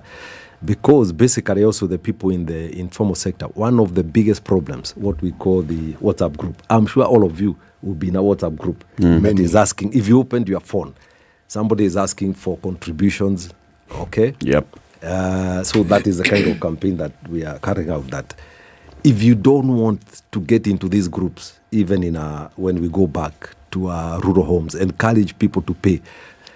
Now, let's look at it, forget sickness. Anybody who is on a motorbike is a candidate for hospitalization. Hospitalization, broken limbs. And therefore, I tell people, please, even myself, I use motorbikes.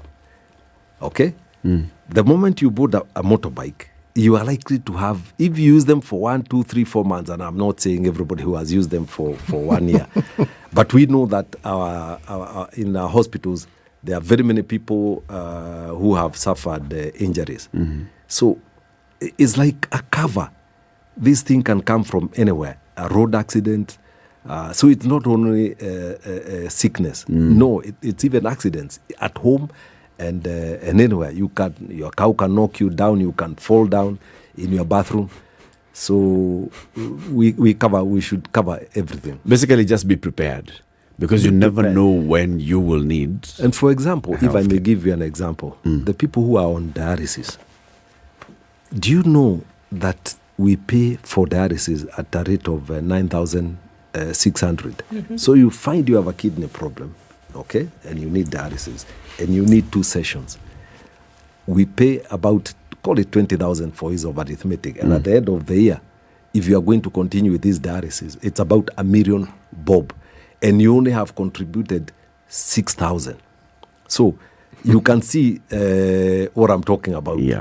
And you to continue for maybe 3 years until you get somebody who can give you an organ, so that you can go for transplant. The big argument is now that because we are not able to sponsor for transplant, is whether we should spend 3 million with you for 3 years instead of trying to get you a transplant at the very earliest opportunity. So then that brings us to that conversation, because it's been there for a while, of how the NHIF should be revamped. There was a bill that went through the National Assembly, went through Senate, it passed, it has become law now, the NHIF Amended Act, right? Which was then supposed to have some regulations that bring that act to life. Just talking about enhancing how much we are paying in contribution as a percentage of income. Yes. Talking about the kind of benefits that one gets. Talking about making it, what you just said, compulsory for everybody above 18.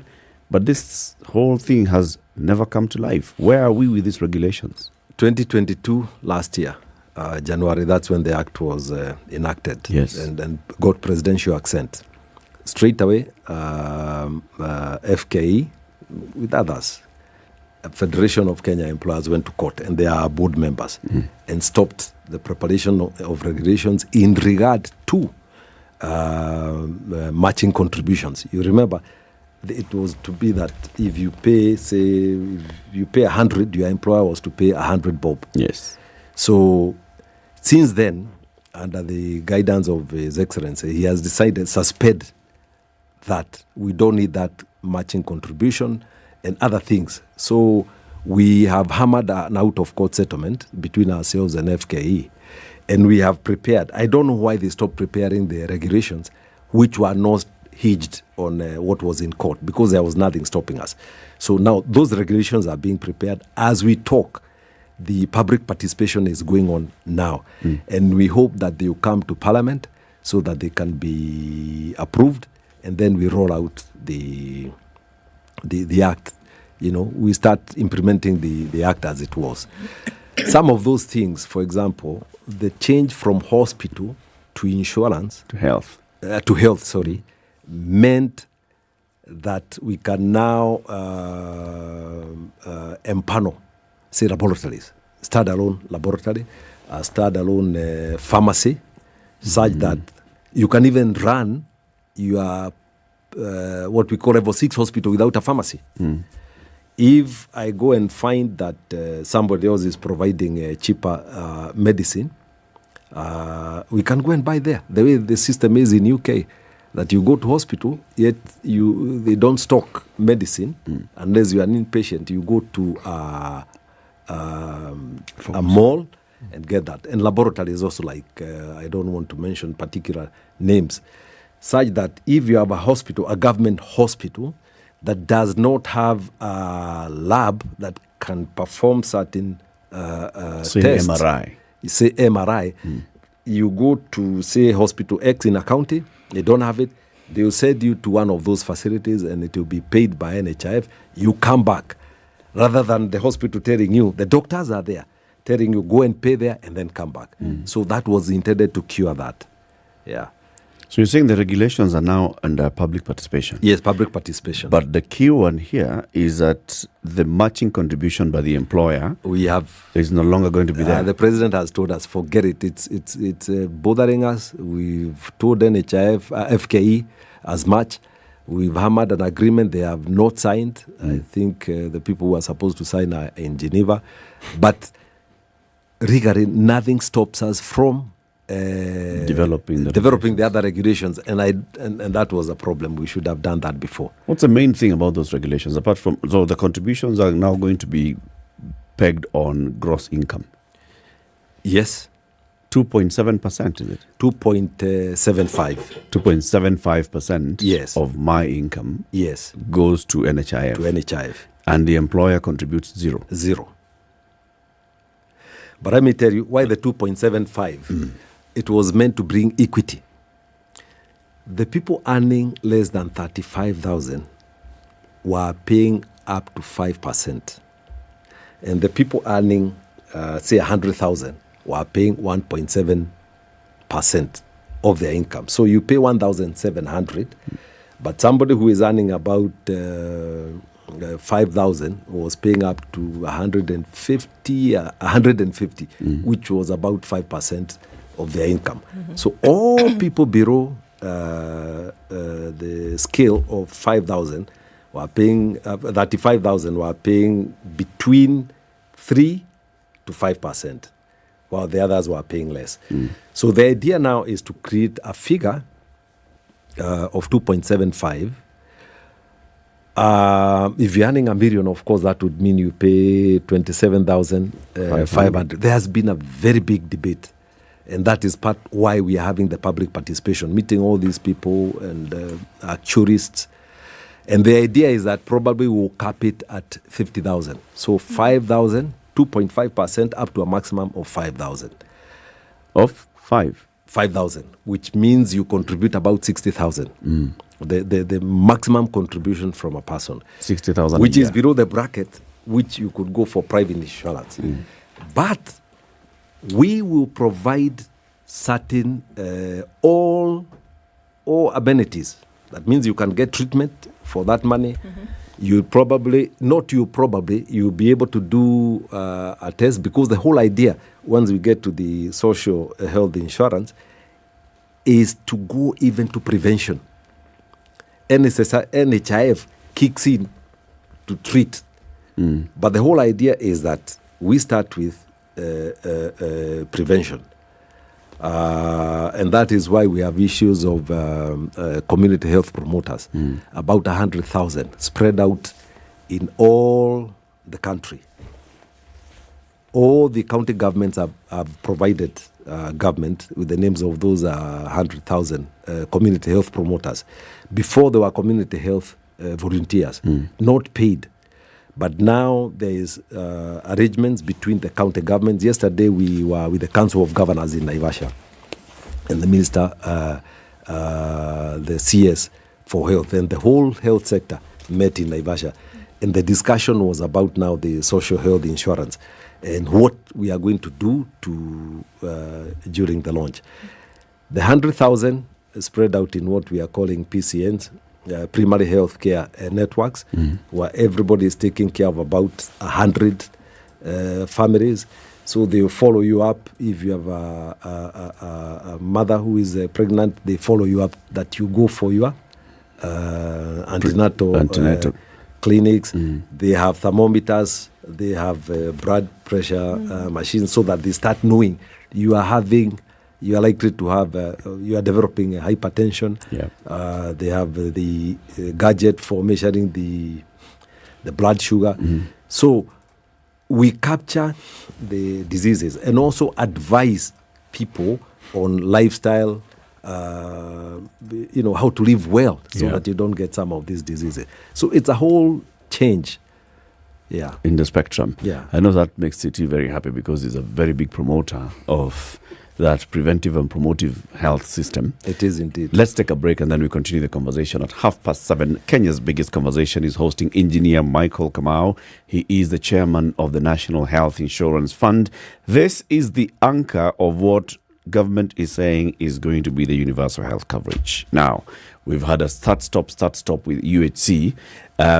We've heard from the government that this year, by the fourth quarter of the year, we will be launching UHC in the country. So we have to look back and start wondering, is our anchor ready to actually carry UHC? That's why we have the chairman of NHIF here so he can answer our questions. Chairman, you have, for all those years that you've been contributing towards NHIF, there's a facility, an establishment that has been in existence in Westlands. What's that road called? Karuna Road. Karuna Road. Yes? Time I took notes. On one side is Ring Road. On the other side is Karuna Road. On the other side is the starting of Peponi Road and the starting of Lower Kabete Road. Yes. Guess the establishment. It's right in the middle. Right in the middle of these three.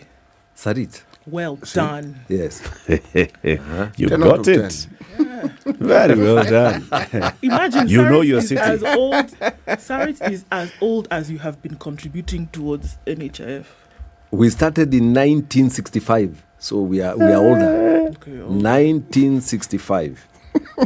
So, Sarit turns 40 this June.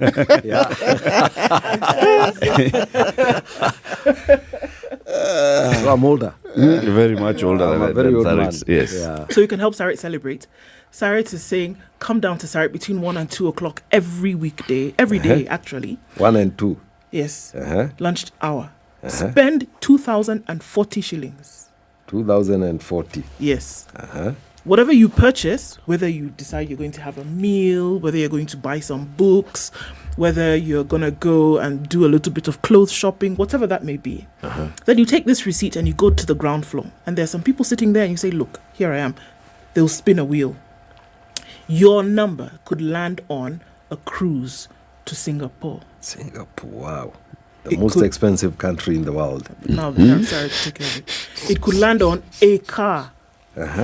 You were a transport man, so you get it. Yes. It could land on a voucher for dining, a voucher for the gym, a voucher for buying some more books, whatever it is. But Sarit is saying, let's celebrate these 40 years and let's do it with you. So when you spend that 2040, you could even win more so that we can say happy birthday to Sarit, your city. How about that? I'm going there. Very good. 28 minutes to 8. Let's take a break. This is the Situation Room, the only way to start your day. Bro, the game is about to start. Let's go. Yeah. But just give me a minute, man. Malize. What's up? Who are you chatting with? I'm just filing my returns, then we bounce. Because I hope you remember the deadline is June 30th. The game will start, banner. Where? It doesn't take time. And yep, I'm done. That was fast. Show me how you've done yours, because I don't want to pay any penalty. Just log into itax.kra.go.ke and file your returns. And if you don't know how to, just go to KRA's YouTube page and watch a tutorial. It's that easy. Allah, filing returns is easier than cooking. Easy peasy, say. Kenya Revenue Authority reminds all PIN holders to file their 2022 tax returns on or before 30th of June 2023. For assistance, call 0711 099 999 or email callcenter@kra.go.ke. You can also visit any of the KRA service centers or any Huduma center countrywide. Kenya Revenue Authority. Tulipe ushuru, tujitegemee. Cloudy conditions in Nairobi, the chance of a sprinkle, highs of 24 and lows of 14. It's sunny at 15 in Nakuru and cloudy at 14 in Nyeri, 13 and mostly sunny in Eldoret this morning, highs of 23. And at 23, it's sunny in Mombasa, highs of 29 and we'll see highs of 30 in a partly sunny Malindi at 25. It's sunny at 20 in Kisumu, highs of 28 and 27 will be the high in a sunny Kakamega at 16. It's 18 and mostly sunny in Kampala, highs of 27 and we'll see highs of 13 and mostly sunny Dar es Salaam at 23. It's 4 degrees and clear, dropping temperatures in Johannesburg. It'll go to highs of 19 today. It's cloudy at 25, a chance of heavy rain in Lagos, highs of 30 and lows of 25. And at 22, it's mostly cloudy in Kinshasa. It'll go to highs of 31.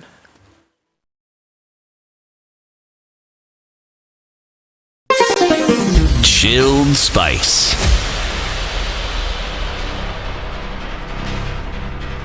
Thika Superhighway coming in from the Utali drift through towards the Pangani underpass. Kiambu Road, I don't know how many lanes, but quite a number because it's heavy traffic all the way from just after the DCI headquarters. We're also looking at traffic coming in heavy on Limuru Road. Folks coming in from Ruaka and Kitisuru into and past Village Market. That's going to get busier by the minute as we get into traffic hour proper. It's heavy coming in on Gitanga Road going towards James Gishuru, and we're also seeing traffic on Jogo Road that started early but it's still giving right about now. Landis Road is quite a mess, also heading towards Kamkunji at the roundabout. Avoid it if you can, use another route to get into the city. Langata Road coming in just past the junction going towards Ryle Dinga Way. And now towards Aerodrome, folks trying to get into Upper Hill to get into the city. That is why you see that clog up. What's going on where you are? We want to keep Friday moving. Let us know what's going on. Spice FM KE on Twitter.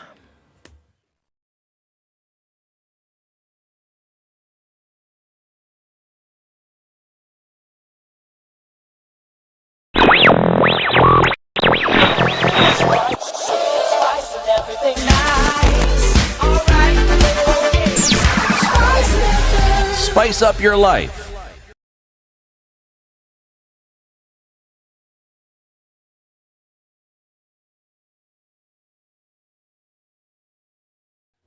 "24 minutes to 8, our conversation continues with NHIF Chairman Engineer Michael Kamau talking about anchoring the universal health coverage, a program that's been in government circles for a while, hoping that it's going to be launched later this year.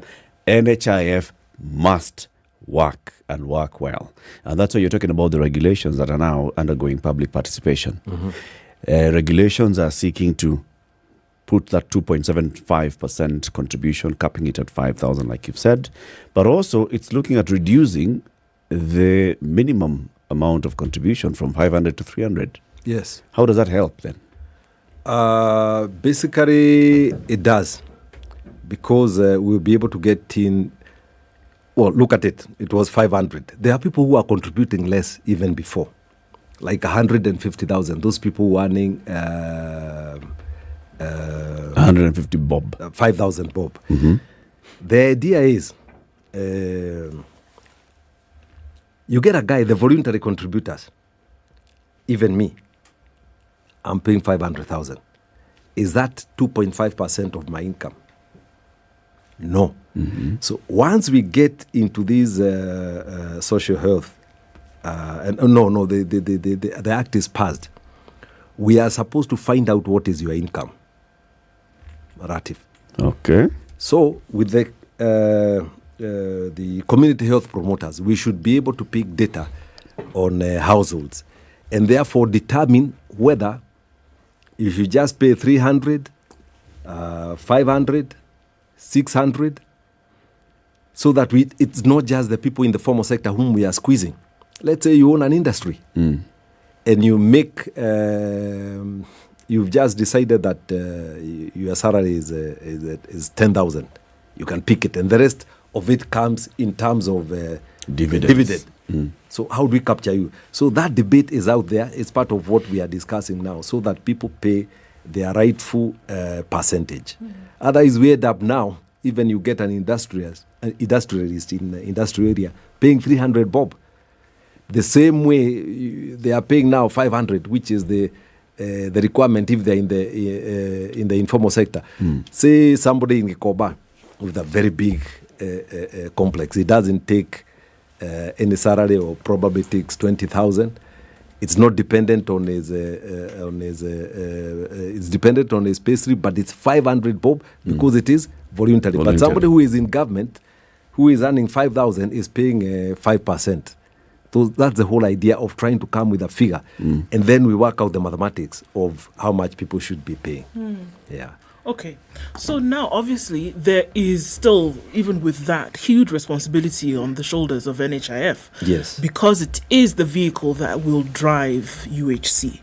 There's nothing else. Nothing else at the moment. So Right. we are the ones who are going to do that. Exactly. Yeah. Now, if we look at what mimics, or rather what would be the best idea to follow for what UHC could deliver, maybe we could look at the NHS in the UK, for example, whereby you walk into a medical facility, doesn't matter who you are, by virtue of the fact that you have contributed over time Yes. towards this, which now it's mandatory, it doesn't really matter formal or informal. Mhm. In order for you to get that number, Yeah. you contribute, right? So you walk into a medical facility and really from start to finish, whether it is opening up of a card, whether it is consultation with a medical practitioner, doctor, and then whether you need any kind of specialized treatment, whether you then need hospitalization because of surgery or hospitalization because of an emergency issue, it is covered from end to end. Yes. All you do is present your card.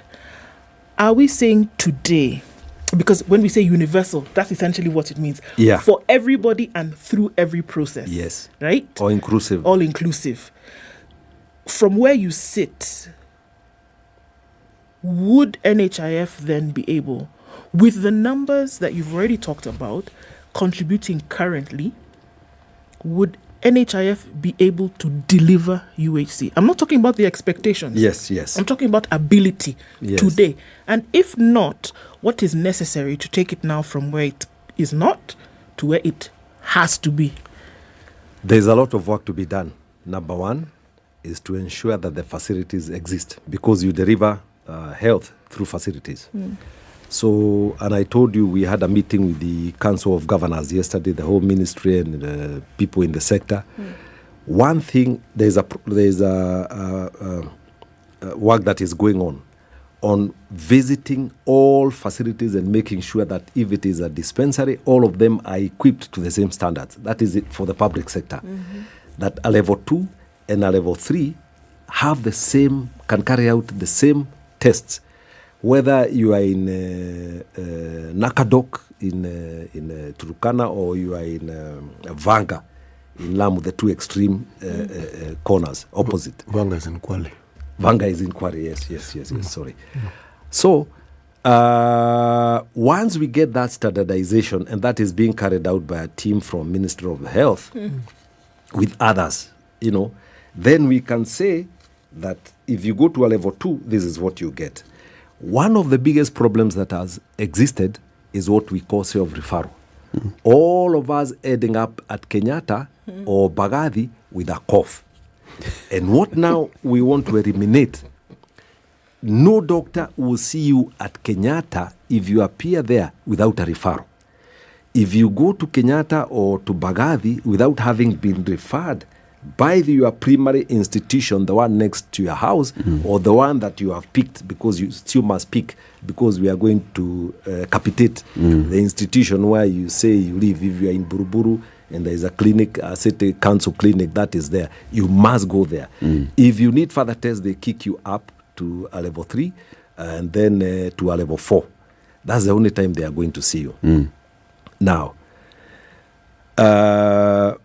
what is the other issue? The other issue is for you now to get to Kenyatta or to get to a referral level 5 where you need surgery, complicated surgery.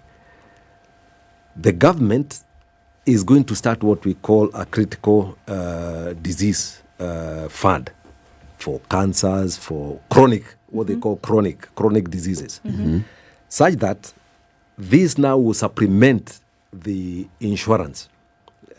So the government comes in with its own money for treatment of, say,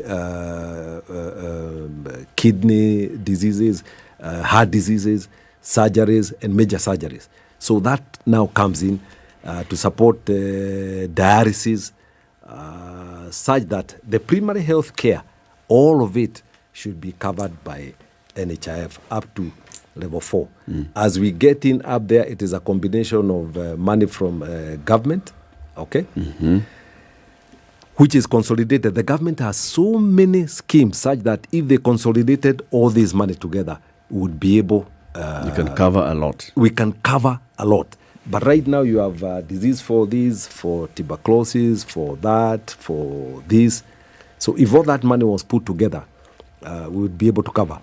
The important thing here to note is that the experts have told us that the money spent for healthcare in Kenya is about 586 billion. So if that money... Every year. if that money still comes out of our pockets, and we have in excess of about 300 billion spent out of pockets, the money you pay for your, you go to your chemist, you get medicine, you go for this test. If all that money is consolidated, is about 300. If that money was to come to NHIF, then we would be able to sponsor all that treatment. It's a very damning figure, for a chairman. It is. Because when you say that about 300 billion shillings is coming out of pocket. For health. Yeah. This is close to the amount of money that's going for devolution. Exactly. Where health is anchored. Yeah. 586 billion shillings annual health burden in the country every year is a lot of money. It's a lot of money. Pick the money that goes to, say, Aga Khan, Nairobi Hospital. Pick all the major hospitals here. Their budgets and look at it. Okay? It's a lot of money. Pick all the people who are going to India. Include the cost of that air ticket and stay in India. People who are going and staying there for 3, 4, 5 months. Yeah. All the people going to UK. That's all out of pocket. Yeah. And the whole idea here is that all this out of pocket, if you are paying a fraction of it into contributory scheme like NHIF, yes, then it makes it easier. It makes it easier so because that we spend this out of pocket money should be less. The young support the old. Yes. At 18, I'm not sick. At 20, I'm not sick. At 75, at 80, I'm having illnesses. Yes. So, but this guy who is 18 will support me, and when he gets to 20, he'll be supported. The healthy support the sick. So that's the whole idea of insurance. That's how they're able to pay claims. Even the whole, look at it, even private insurance.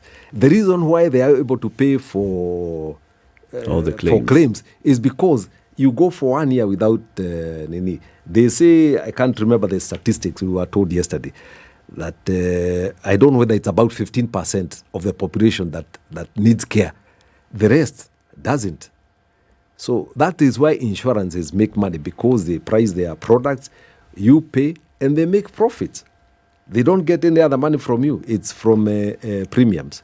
Engineer, the concept of pooling is proven beyond shadow of a doubt. Yeah. If it is, then I have to ask what plan NHIF has in looking at a very huge segment of our population who fall in that category, school leavers, before they get to university. We talk about 1 million exiting, 1 million. Now, wherever they end up, whether they end up in some tertiary educational institution, whether they end up in university, these are people who at some point hope to be able to earn a living, whether through employment or self-employment. What does NHIF do to ensure that this population is adequately educated to the point where they understand these benefits, so that early in their lives, this is something that becomes a natural part of what they do? Because every year we have this group of people coming in. Every single year. It's a large population. And these are the people who don't fall sick regularly. Yeah. They are young. And they have decades before they fall into that category. So these are decades of contribution that would be enormously helpful.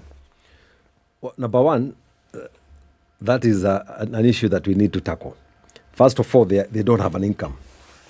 Yes. Therefore, they are not able to pay. That is one of the problems that we have. But we allow parents to sponsor. They can have sponsors. That means the primary contributor if you are in college at 24, up to the age of 24.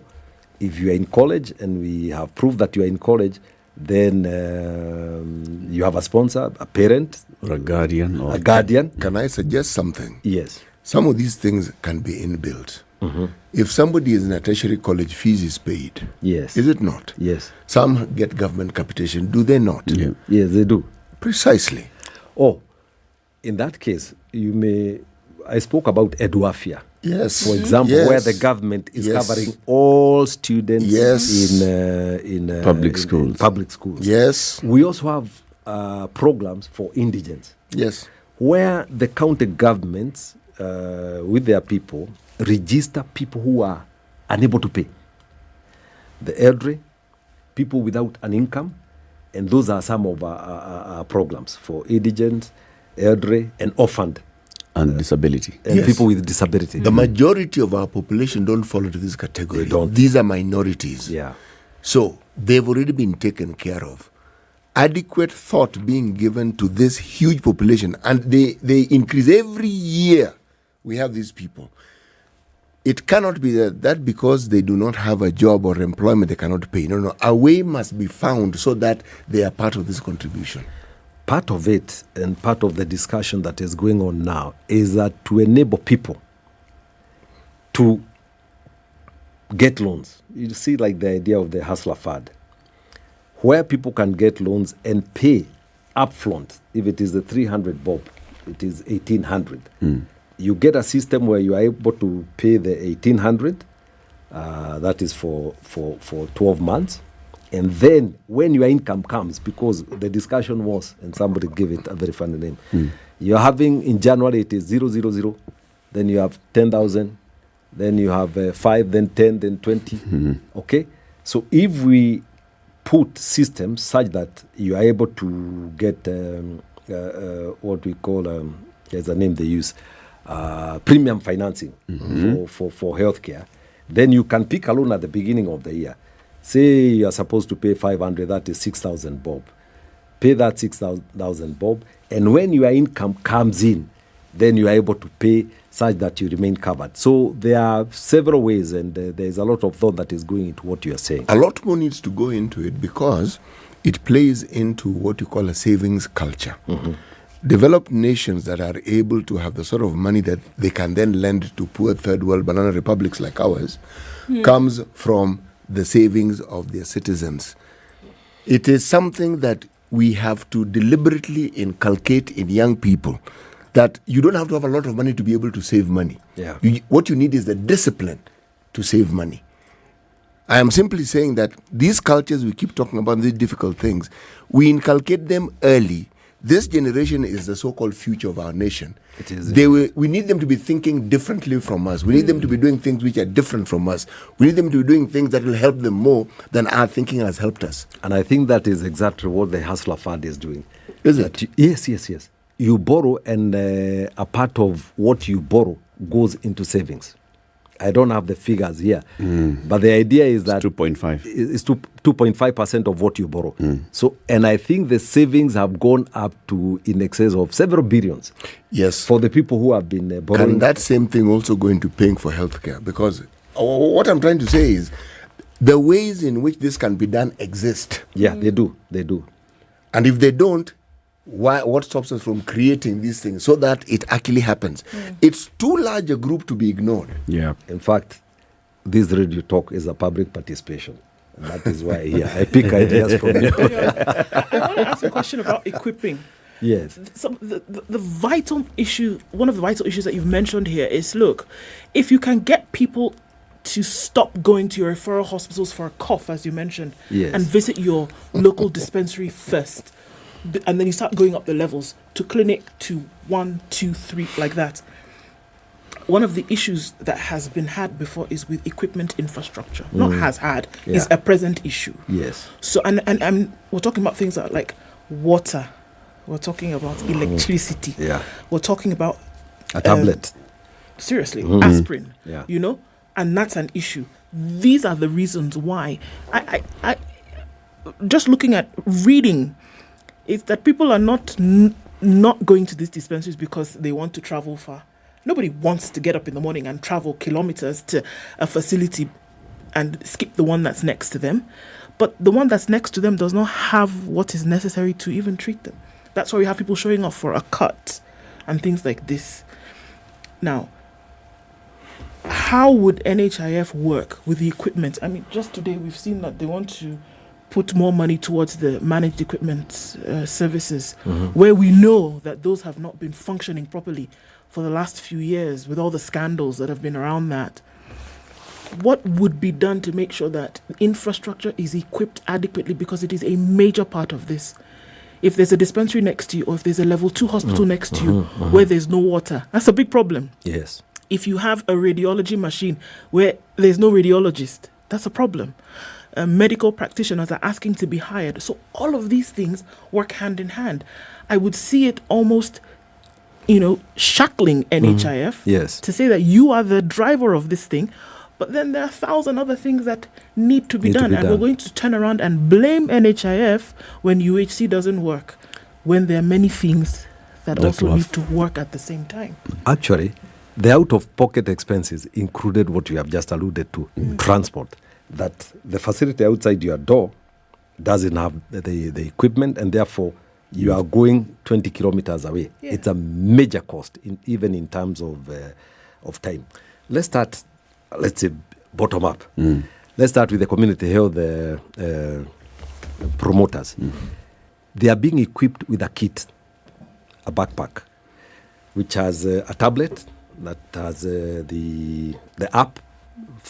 Just for that, it cannot be used for any other purpose, and which will be paid for in terms of data, thermometer.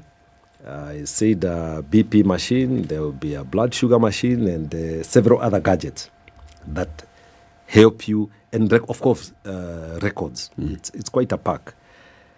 Then I mentioned that under the Ministry of Health, there is a team that is going round to make sure that the level 2 facilities are standardized. If it is level 2, you get this kind of equipment. It is not over-equipped, but it is properly equipped. Level 3 and level 4. So a lot of work has to be done, especially for the government institutions. Government institutions. One of the things that the president has pronounced himself on is that devolution, health is a devolved function, and there is no attempt by the government to crow back on any of that or part of that. So the government is going to support the national government is going to support the county government in improving the facilities. Can I tell you one of the problems? One of the biggest problems, in fact, we have enough money. In Kenya. Even within government and NHIF. And I'll give you the best example. There's something called Facility Improvement Fund. Yes. Which is supposed to be passed at the county governments. Okay? Such that all money coming, referred from NHIF, is ring-fenced within the health sector. It doesn't leave the health sector. It doesn't go to buy fuel or arrange for a meeting somewhere, a Kamukuji, or buy an air ticket for the doctor. Believe it or not, Nakuru is the top county government. All the money we pay out for the health services, reimbursement, 70% goes to government facilities in Nakuru. They have, and we have said everybody should go and benchmark there. Now, 27, which means that many people in Nakuru are preferring to go to a public health facility. Because they get the services. But what is it? What has Nakuru done? And this is where the governors should bite the bullet. The same surgeon who treats you at the county government is the same surgeon who does the operation at a private hospital. So what Nakuru did, on top of ring-fencing that money, they made sure that they have performance contracts with the doctors, such that if you are supposed to perform 3 operations per day, you perform them. You perform your 3 operations, then you can be left to go and rest. Now you can go and do other things. But even if we ring-fence the money and you do not have performance contracts with your medical staff, they will not be available. So Nakuru is the best example. Now, what we agreed yesterday, because I was in that meeting, is that the 22 counties that have not yet passed the Facility Improvement Fund are going to do it within the next 2 months. And the governors are willing, not only willing, but they have seen the benefits of ring-fencing that money, because healthcare is one of the biggest deliverables for governors. For devolution. Yeah, devolution. And it also gobbles up the largest amount. Now, the other problem, now let me mention another problem. Failure to claim. The governors do not equip their facilities with gadgets to claim. So you find, like in one particular county, they have 65 health centers, but only 2 are making claims. To NHIF. To NHIF. So the governor keeps on pumping. They are pumping the money. They are not getting reimbursements. So they should be very smart, like the private hospitals, where they make claims to NHIF on a daily basis. Yeah. We have one county that stays for 6 months without making claims. Then, of course, they drain all their resources. And when you go there, the reagents are not there. That's true. So there's a lot of work to be done, as you said. Like we say, Bwana Chairman, as we gear up towards the launch of universal health coverage, we'll want you to keep coming here more and more and come with your officers so we can understand NHIF and all be in that bus as you get there. In fact, I would be very happy if you invited our CEO. We will. Yeah. We will do that. Dr. Kuhora, acting CEO. Engineer Michael Kamau is the chairman of the NHIF board. He's been our guest. Keep it here for more conversations. It's 8 a.m. Time for the news. And high global oil prices, but also compounded by the pass-through effects from the domestic currency depreciation. Inflation rate is expected to return to the target range within the second quarter of financial year 2023-2024.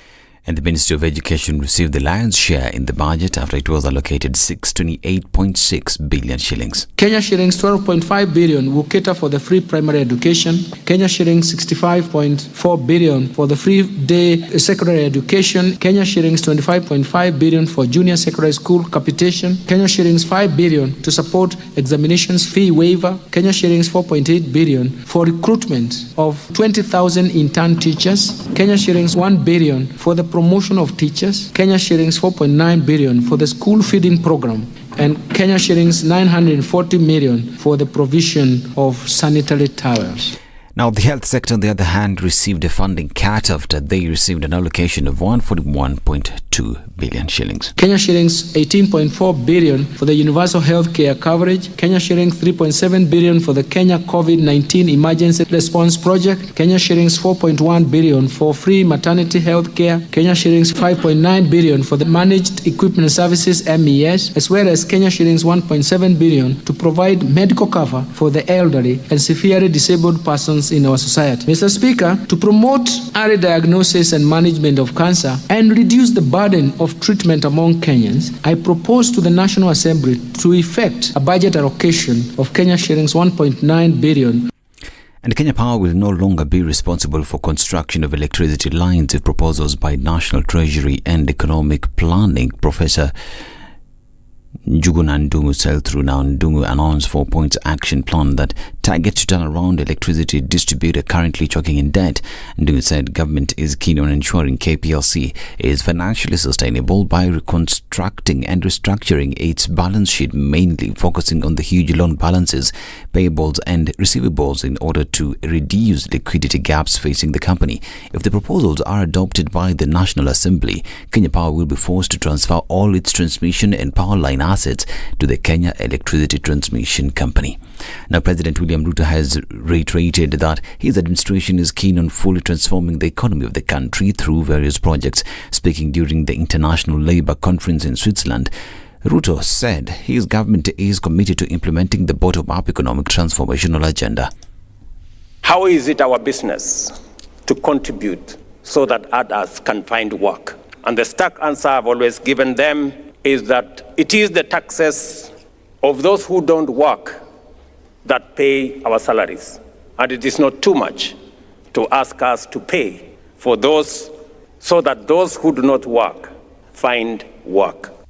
And the former British envoy to Kenya, Jane Marriott, has been appointed new UK High Commissioner to Pakistan, replacing Christian Turner. Marriott's tenure came to an end after serving in the role for 4 years. She'll be replaced by Neil Wigan. Chief Justice Martha Koome launched the second specialized sexual and gender-based violence court in Siaya County. This becomes the second SGBV court after Shanzu in Mombasa. And finally, Embakasi East MP Babu Winners told court that he has spent 58.6 million shillings in treating and taking care of all the bills of Felix Orinda, also known as DJ Evolve, while defending himself in a matter where he was found to have a case to answer for misuse of firearm. The MP further told the court that on the day he is said to have committed the offence, his gun had jammed, and therefore there was no possibility that it was the one that fired. This is Newswire. I'm Dennis Aseto. Good morning.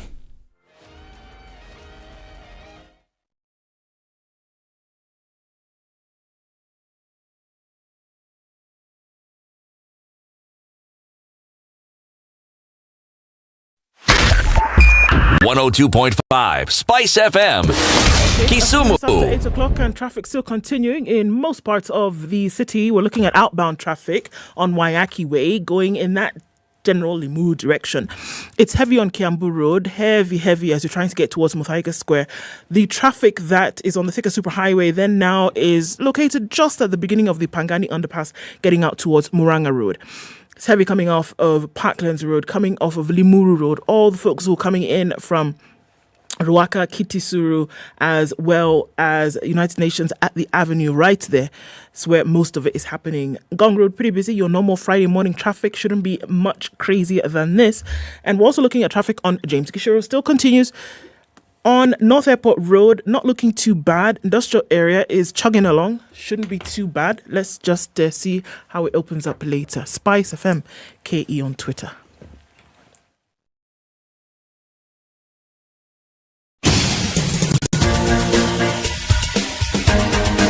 This is the Situation Room, the home of hard-hitting political commentary and penetrating insights about the state of the nation. This is a talk radio experience like no other. The Situation Room, a place for hard truths, debates, and elevated conversations. The Situation Room, witty, political, engaging, deep, controversial. In the room, we have C.T. Muga, researcher, academic, seasoned political observer, wisdom in these politically uncertain times. Ndu Oko, Nigerian by birth, Kenyan by choice, communications expert, Pan-Africanist, a truth seeker and believer in people power, and Eric Latin, agent provocateur, the man in the chair, seasoned journalist, news hound, a man who believes in punching up, not down. This is the Situation Room, the only way to start your... 8. Good morning and how are you doing? Welcome to the third hour of the Situation Room. This is Kenya's biggest conversation. Someone please call 911. There's a song like that. Wyclef Jean says something like that, right? Someone please call 911. Yeah. What song is it? There's something like that. What song is it? What is exactly that? What is eh? What's wrong? I'm trying to remember the name of that song. It's called 911. 911? Yes. Is it by Fugees or by Wyclef himself? Wyclef Jean himself. Himself. Okay. Someone please download 911. That's a message. That's a song this morning by Wyclef Eric. And it is, if you go to your Play Store or App Store and you look for the 911 group app, please download it. You need it. Once you have it on your phone, you basically have connected yourself to the 911 group, and it's a security company. It has very many services. There's security, there's alarm system, there's car tracking by 911. Now, if you download the app and you've then registered online for support from the 911 group, if you have any need for emergency, let's say evacuation, support, you need your car's broken down and you need them to come and sort you out, or you're somewhere and you have a security uncertainty and you need support for that, you need to just go to the app and raise the alarm, and they will see exactly where you are using the app and the GPS tracking system. They will dispatch a team to come sort you out. This is, like CT said yesterday, the basic definition of peace of mind. That's it. Just go to your App Store or Play Store, download the 911 group app, register, and have peace of mind going forward. Professor Njoroge was the man in the news yesterday. He went to Parliament. He basically told Parliament what MPs ought to have known if they had taken time to basically look at everything that Njoroge has been presenting to them since he was appointed. He took a budget policy statement. He has taken the budget estimates. He has proposed the finance bill. All those things are what he was basically highlighting yesterday and saying, this is the thinking of this administration in spending and raising of revenue in the next financial year. That's what we want to discuss. Is this first Kenya Kwanza government budget, a hustler budget. We're joined by Professor Eksan Iraki from the University of Nairobi and an economist, and he's here. He's in the studio. Good morning, Prof. Good morning. How are you? It's been a while. Did you listen to the 3 hours lecture by Professor Njoroge? You know, when a lecturer now starts going for 3 hours. No. Why don't I respond 26 to him? minutes. I did not. You did not? Nope. She did? 3 hours, Did 26 you? minutes. Yes. Did you listen to the entire 3 hours and 6 minutes? I read the budget. I did not listen to it. I didn't listen to him either. Not because I'm a bad guy, but I was busy somewhere else. You were teaching. No, you were delivering a lecture of your own. I didn't want to say that. I didn't see him as a competitor. But here we are. Here we are. We'll be discussing that. To welcome you to the show, Prof, CT has the day's proverb. Today's proverb is... Well, this is a final proverb from the country of Zambia. The whole of this week, our proverbs have been from the country of Zambia. And this is our last proverb from that country. Mother, carry me. I will carry you too. Mother, carry me. I will carry you too. That sounds like social security. It does. Welfare state. Well, not welfare state. No, it does. I see it as social security. Yes. My mother will take care of me when I'm young. Yes. And when she grows older, I should take care of her. Yes. But they have not told us why it was mother, not father. Well, they haven't Fathers actually. don't carry us. They do. Economically. They do. They do. But the person who is seen as the caregiver, primary caregiver, tends to be the mother. And fathers have a habit of running away. Fathers have a habit of being absent. Not running away. You can get granular and say running away because now you're not giving details of the absence. And you can see he's very quiet. Fathers don't run away. Can you defend the fathers? No. Absence doesn't mean they're not there.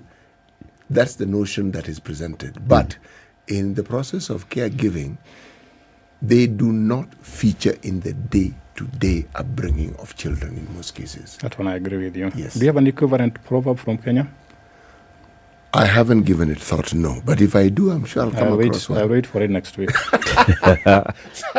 The proverbs from Kenya. Equivalent proverb from Kenya. Well, the challenge is on, so let me just say now our proverbs for next week will be from Kenya. Yes. And you'll look for one that I has will look mother for one. and carrying. Yes. Father carrying somebody. Yes.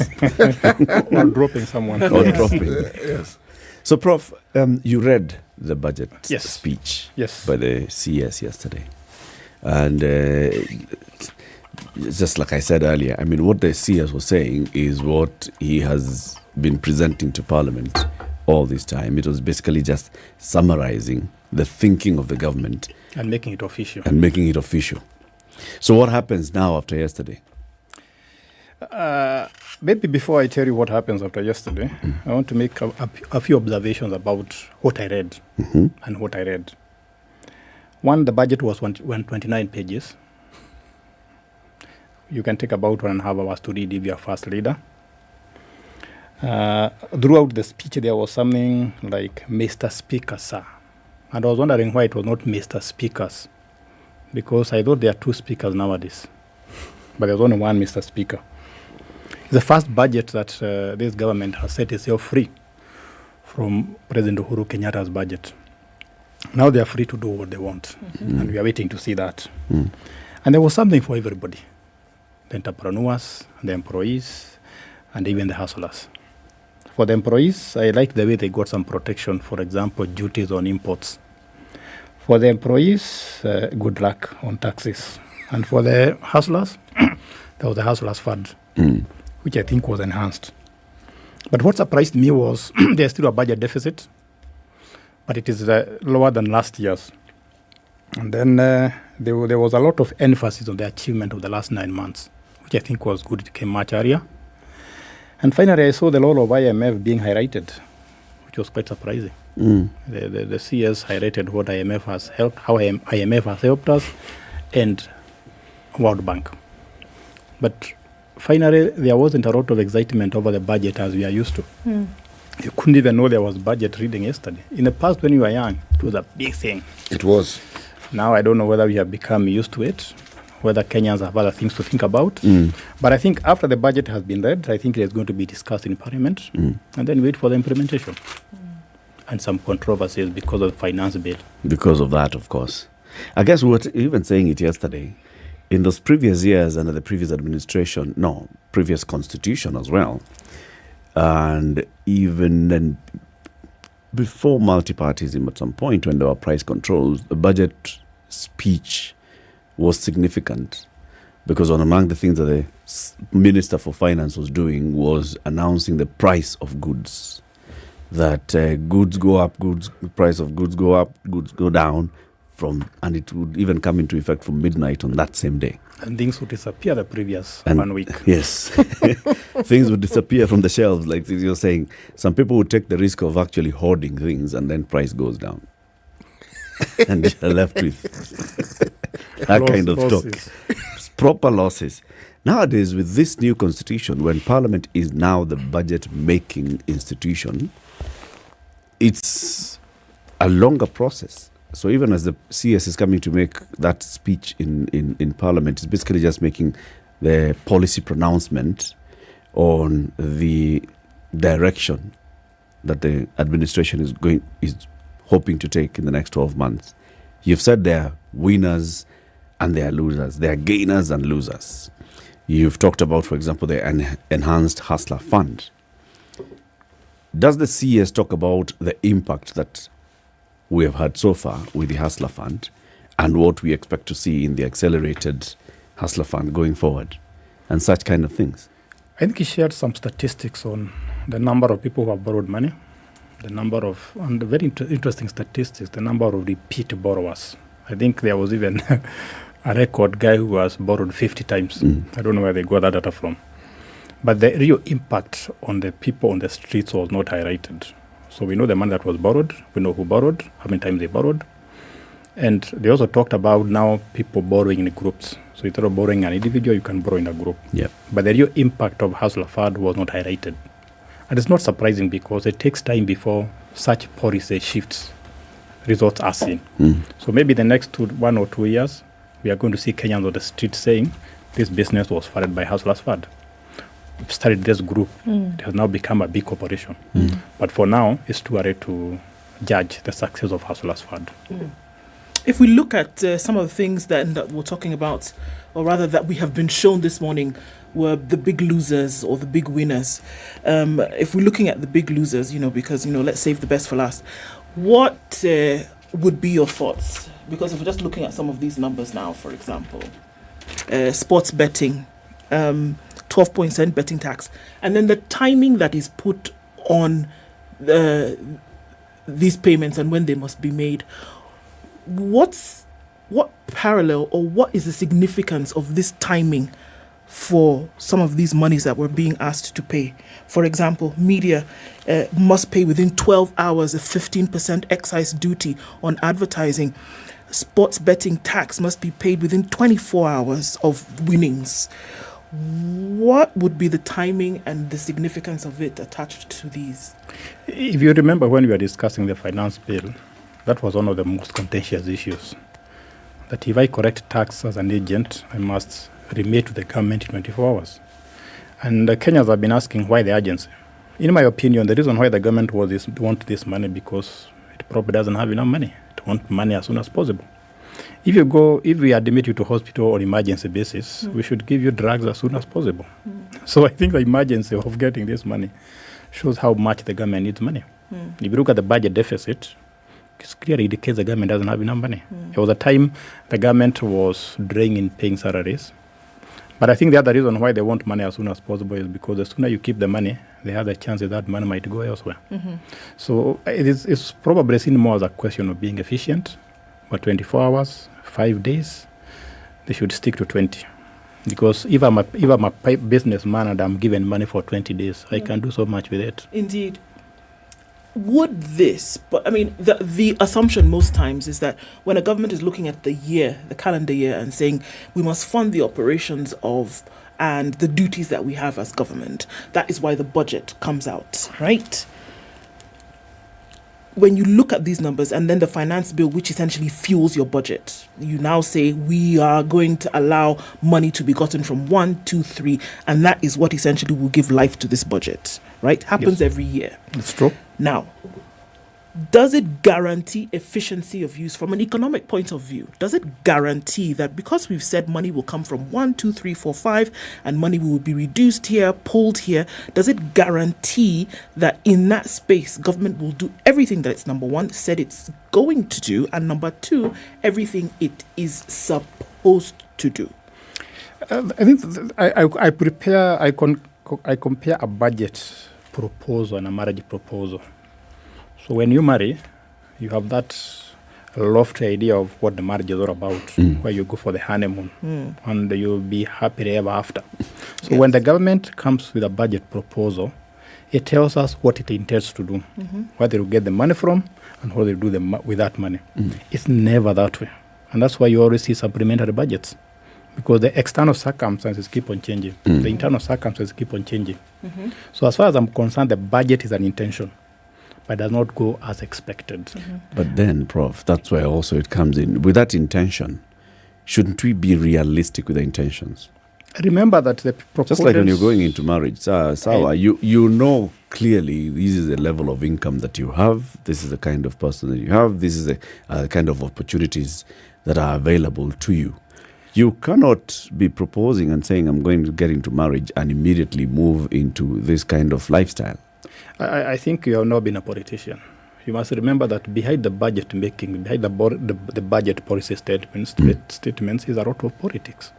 That's why the budget is made by your representatives. Are you equating politics to lies? People who have politics, people who have interests, take care of. So when you come up with a budget, there are a lot of constituencies and stakeholders you must take care of.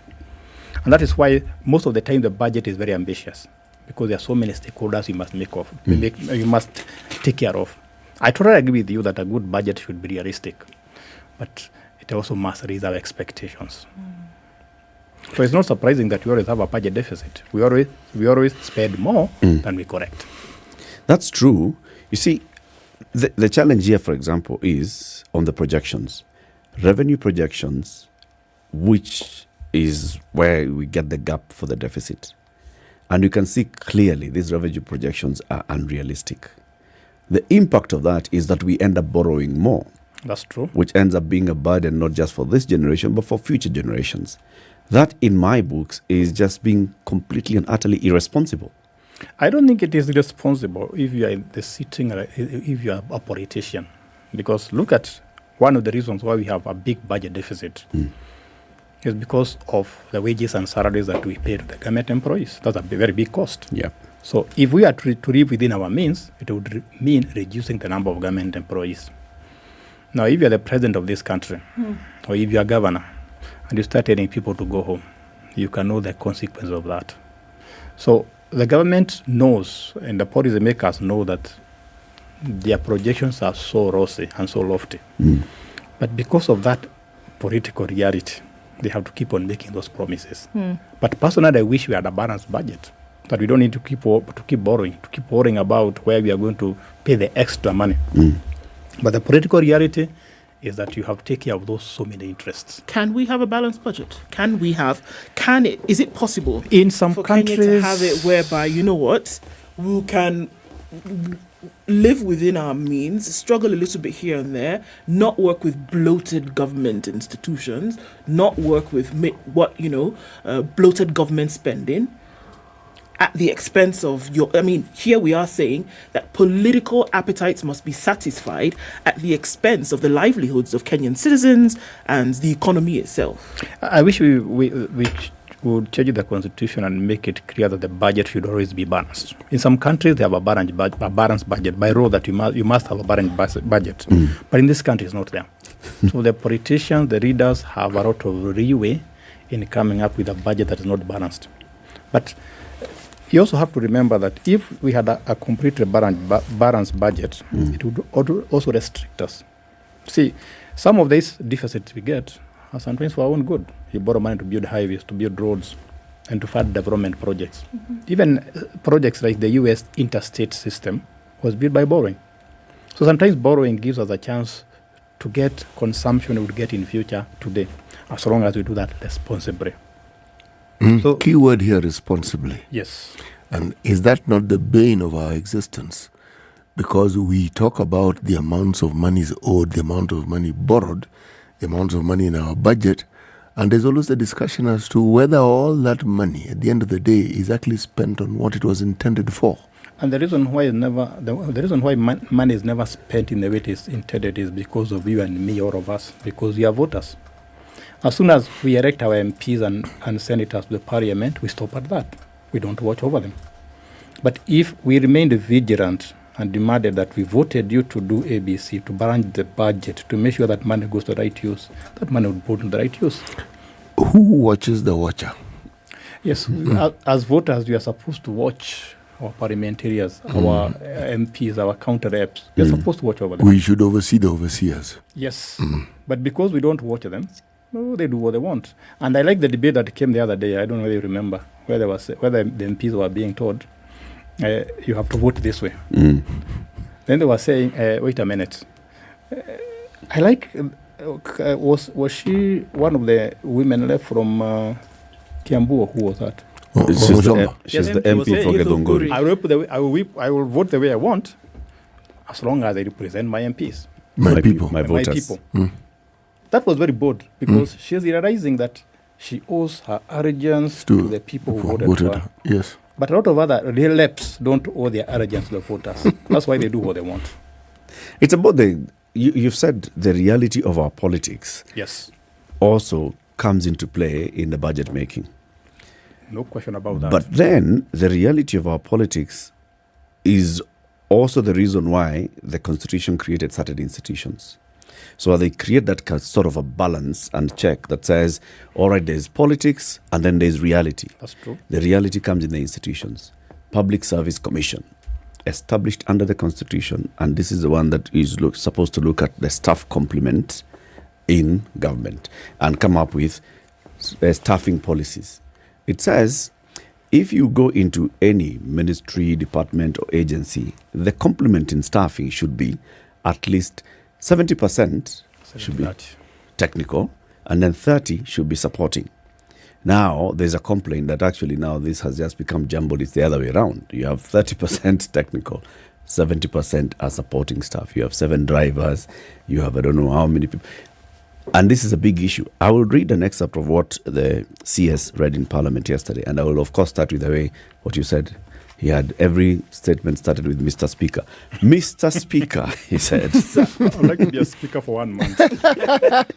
A large number of state corporations rely on the exchequer funding to service their payroll and other expenses. Over the years, bloated payrolls have remained a large burden to the exchequer, resulting in accumulated unserviced statutory obligations and pension liabilities running into billions of shillings. It's also been established that in most state corporations, a huge proportion of the staff complement comprises of support staff with a thin complement of technical staff, gravely affecting core service delivery. To address this, the State Corporations Advisory Committee will immediately embark on an aggressive program to rationalize staff, to keep them lean and strictly adhere to the 70-30 ratio of technical to support staff. In addition, the National Treasury shall henceforth only approve budgets for hiring staff for only state corporations that have received approvals from the State Corporation Advisory Committee, the Public Service Commission, and the Salary and Remuneration Commission. Is a CS saying we are now going to fire people? That is very good on paper. But I would like to see that being implemented. If you remember that years ago or so, President Moi tried to rationalize the civil service. And a lot of people were given good and handshake. And you can remember the consequences. I remember the price of eggs in Nairobi went down because everybody was keeping eggs. So I think there's a very good idea on paper from an economic point of view. But when you bring politics here, things are going to become very interesting, because these people, the 70% you are saying are non-technical. How do they get there? Now, if you start telling them to go home, you hear certain people saying that our people are being finished. Yeah. Our people are being targeted. And that's where politics comes in. So I think at the end of the day, he talked about it. Who watches over the watchers? But you see, if the voters comes and say, wait a minute, that's what the government is, that's what we want. We want the right people to be employed. We don't care whether it is my brother, we don't care whether it is my neighbor, whether it is my son. As long as we are getting the right skills, we are okay. But have we reached that level in this country where people can say, as long as we don't care what is popular, we care about what is right? That's right. I don't think we have reached that stage. So it's all about us, because now, like you said, if they go ahead and start rationalizing stuff in the parastatals and say we are firing all this excess number of people, the heat will come from all of us. And remember that we have a very high level of unemployment in this country. This hustler government is firing hustlers. Yes. You hear that? Okay. Shida ni yetu nimeona. So we must never separate politics from economics. From our reality. Yes, and reality for that matter. Let's take a break. It's 8:30. Professor Aksen Iraki from the University of Nairobi. He's an economist. He's here. He has read the entire speech by Professor Njoroge Ndongo. He was not listening to that speech because he was also delivering his own speech elsewhere. But he's here this morning because we're talking about this first hustler budget. Is it really a hustler budget? And what do we need to see to actually see budgets that work for this country? Prof, have you filed your tax returns? I have done. Very good. I've done that. Very good. Yes, you are bringing a very interesting issue here, because anytime I file taxes, it always reminds me of how much I have done as a citizen of this country to support the government. How much you have supported your government? Yes. Ask not. And I always ask, I always wonder how other people are doing the same. Whether there are others who are also doing as much as... If we all paid our taxes, the tax burden will become lower. In fact, the government would end up reducing the tax rates, because very few people pay taxes in this country. So the burden is shared by very few people. Yeah. And that's why you're seeing things like housing levy being implemented, because it is about employees that we know he'll get that money whether we want or not. But if everybody paid his fare, the tax burden would be very light. It would be very light on us. So just go to KRA, itax.kra.go.ke, file your tax returns. Make sure you do that by the end of this month, the 30th of June. This is the Situation Room, the only way to start your day. Bro, the game is about to start. Let's go. Yeah. But just give me a minute, man. Malize. What's up? Who are you chatting with? I'm just filing my returns, then we bounce. Because I hope you remember the deadline is June 30th. The game will start, banner. Where it doesn't take time. And yep, I'm done. That was fast. Show me how you've done yours, because I don't want to pay any penalty. Just log into itax.kra.go.ke and file your returns. And if you don't know how to, just go to KRA's YouTube page and watch a tutorial. It's that easy. Allah, filing returns is easier than cooking. Easy peasy, say. Kenya Revenue Authority reminds all PIN holders to file their 2022 tax returns on or before 30th of June 2023. For assistance, call 0711 099 999 or email callcenter@kra.go.ke. You can also visit any of the KRA service centers or any Huduma center countrywide. Kenya Revenue Authority. Tulipe ushuru, tujitegemee. Mostly cloudy conditions in Nairobi at 15, highs of 24, and we'll see highs of 26 in a sunny Nakuru at 17.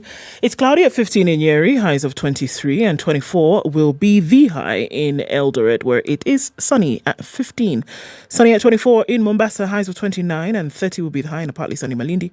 It's sunny at 21 in Kisumu, going to highs of 28, and 27 will be the high. It's sunny in Kakamega, 18 and sunny in Kampala, highs of 27, and 30 will be the high in Dar es Salaam, where it's mostly sunny at 25. It's 5 degrees and sunny in Johannesburg, highs of 19. And we're looking at mostly cloudy conditions at 25 in Lagos, highs of 30 and lows of 25. It's cloudy in Kinshasa at 22, highs of 31.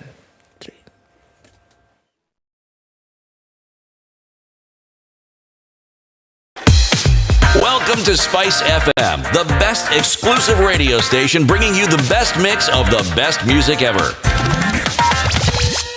All right, Kiambu Road dwindling. I mean, it's very good. Every day should be Friday.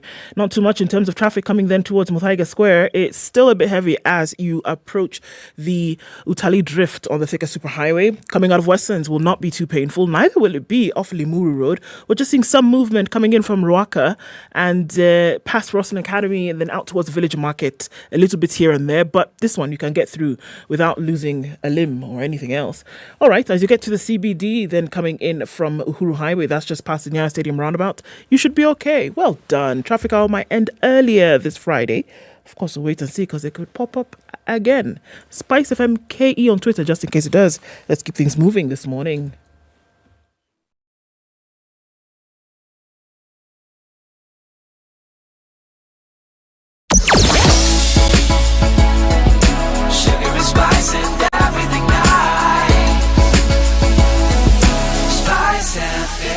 Spice up your life. Mature, intelligent talk every morning. Spice up yourself.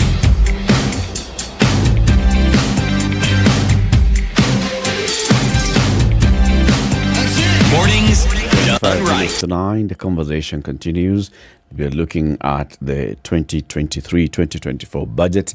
The speech was delivered yesterday in Parliament by the Cabinet Secretary for the National Treasury, Professor Njoroge. And in the studio this morning, we have Professor Aksen Iraki, who is an economist and a lecturer at the University of Nairobi. Looking at that speech, like we just were saying as we're getting into the break, that there are many things to balance. There's the political reality, there's the economic reality, and then there's a reality. And all those things have got to be balanced. The expectation of the hustlers. Which is now that reality. It's the expectation of the hustlers and what they expect from their government. However, ideally, what should carry more weight in trying to balance those three realities? Which one should have a higher percentage? That's a very hard question. But before I answer that question, there's something a very good proposal I saw in this budget policy, which I think should mention by Cabinet Secretary. He said that any tax refund should be done within 6 months. So if I collect tax and I must remit it within 24 hours, why should I wait for 6 months to get my tax refund? Because I think the government needs money as much as us. So I think this should be reduced. When I lived in another country and I filed my taxes, if there was any tax refund, I took a check home. And you have to remember that when money is put into our hands, it's used more efficient than when it is in public hands. So I think that period should be reduced from maybe 6 months to 1 month. Especially when they ask for it in 12 hours. Yes. Or 24 hours. And then in your traffic update, you said the traffic is very good. People have no money. People are leaving their cars at home. That's why, and you have to remember it's the middle of the month. So maybe one of the budget proposals should be that we should be paid twice a month so that we don't go for salary advances. So balancing, back to your question. So you said there is the economic reality and there's political reality, and we need to balance that. It depends on who you ask, because as an economist, I always say that the economic reality should come. My thinking in the last 20 or 30 years, I'm not that old, is that if you put economics right, politics become right. And I've always given an example of South Korea. They went through a period of political upheavals. Turmoil. You remember people jumping from the houses, burning themselves. But when they got the economics right, you can see their politics has become right. Now, in Kenya, the argument has been that we put politics right, and then economics will come. I think we should look at a pair of scissors. For you to cut something with a pair of scissors, you need two blades. So I think we should look at the economic part of it and the political part of it, and then use that to cut through our problems. Because you are not going to solve economic problems without solving political problems. So we need politicians to think like economists, and we need economists to think like politicians. Isn't it difficult though? It's very difficult. Because the interest is not, and that's the thing, that in as much as we like to say, and it sounds fantastic, that people represent for the people, it sounds great, but that it is not the overarching principle of why they're getting into that position. That is why I'm saying the only way to make them think like that is to tell the voters, this is your government, So you cannot just sit after voting and say, let things sort themselves out. You must always watch. Yeah. If your politicians are not thinking about economics, for them to think about economics. If the economists are not thinking about politics, for them to do that. So we need more public participation. And it always surprises me because when you look at the Constitution, public participation is enshrined there. But we don't participate. We just watch from a distance. And that's why our leaders, our MPs do what they want, because they know as voters we do nothing. So I think these realities are with us, and they can be balanced. So I said economic reality and political reality. So the only way to counterbalance them is to bring that reality you are talking about. Let the voters be in between, watching the economic part of it and the political part of it. And they do that in other countries. I remember one time stopping on a street in the US Deep South. And I felt something I've never forgotten. There was a meeting. And guess what the meeting was about? It was a public meeting to name a street. Yep. A street. And that shows how voters are serious. Even naming a street, they have to participate. Our voters should not stop after voting. Should be vigilant throughout. Should be very engaged. Yes. Let's come to the reality of things, though. Like I said, we have institutions in place. Okay. Yes, we have voted and we have created parliament, and we delegate our authority to our elected leaders to go and represent us. Okay. On such this heavy matter of taxation. Then we have all these other institutions in place. When a budget is being discussed in Parliament, it has a deficit of X amount. And by the time you're closing the year, the deficit is X times 2. That is a serious issue. Should there be no questions being asked on that? For example, we are closing this financial year with a deficit that's gone over 1 trillion shillings. We are coming into a new financial year with a revenue projection of 2.5 trillion shillings, when the reality is that we are not collecting 2 trillion shillings this year. You know, anytime you go to... As we talk about economics and economics thinking right, the people who are taking this to Parliament are economists. If you go to any meeting, you always go through the minutes of the previous meeting. Yes. So one of the things I would want to see in future is the cabinet secretary, before he reads the budget, should spare maybe 3 pages telling us about how the previous year's budget performed, so that we know there was an increase in deficit, who was responsible, and what did you do about it. There were 3 or 4 supplementary budgets. Why were they there? And should we avoid that in future? You should even go beyond the budget deficit. There was something even else more serious that he raised, the cabinet secretary raised: absorption of funds. And as an economist, it leaves my head spinning. How can you not be able to use money? You're talking about budget deficit. And you're the one who requested for it. Yes. On this side, you are saying, I want more money, but you cannot use it. So it clearly tells us that beyond economics and politics, we need to think more about how we do our things. We need to become more efficient. We have been talking about, he talked about e-procurement. We have been talking about IFMIS. He talked about public investment management system. So maybe one way to make things more efficient would be to use more technology, more information technology, so that we know where the money is coming from, where it is, and so on. Like nowadays, if I send a parcel by DHL or by UPS, I can track where it is. You can track where it is at any time. At any time. So we need the budget to be like that. So as a voter, where I am, whether I'm in Karachuonyo, whether I'm in Shamahoho, whether I'm in Kanyonyo or Embu, I should be able to go online and say, oh, this is where the project is. This is where this is the bottleneck. This is when these projects have been delayed. Because if we become more observant, if we become more involved in the running of this country, things should be streamlined. But for now, I will keep on saying, most of us are not bothered. But you know, in that statement, we are not bothered, I think you get to the heart of the matter, because it isn't that we are not able to, but we have taken a back seat when it comes to issues that concern us. Now, if this isn't cured, then it doesn't matter how long we have discussions around the economy or politics, the status quo will remain. So the question is, how do we get people to understand that they are responsible for the situation they find themselves in, and that they can actually change it? I'll give you a good example. You looked at this budget. I don't. You said you did not read through it. Didn't listen. There was a very curious item that has, I think, 245 million Kenyan shillings. Some fund for gender-based violence. But if you remember the last 2-3 months, there has been a lot of talk about gender-based violence. Yes. And you can clearly see that by people being active, some of the reasons. So, all is not lost. If we got more involved, there'll be more changes. And the readers, the policy makers will start making appropriate changes that are in tune with our aspirations. You know, Prof, there's something interesting that happened the other day. Someone sent me, these clips that people keep sending. It had to do with the Swedish Parliament and how it is they manage their affairs, the administrative management, the papers people get, the salaries, housing allowance, the number of vehicles that are available for public use and all that. Now, my friend Eric here commented on it, but there are others who commented on it and were more vociferous.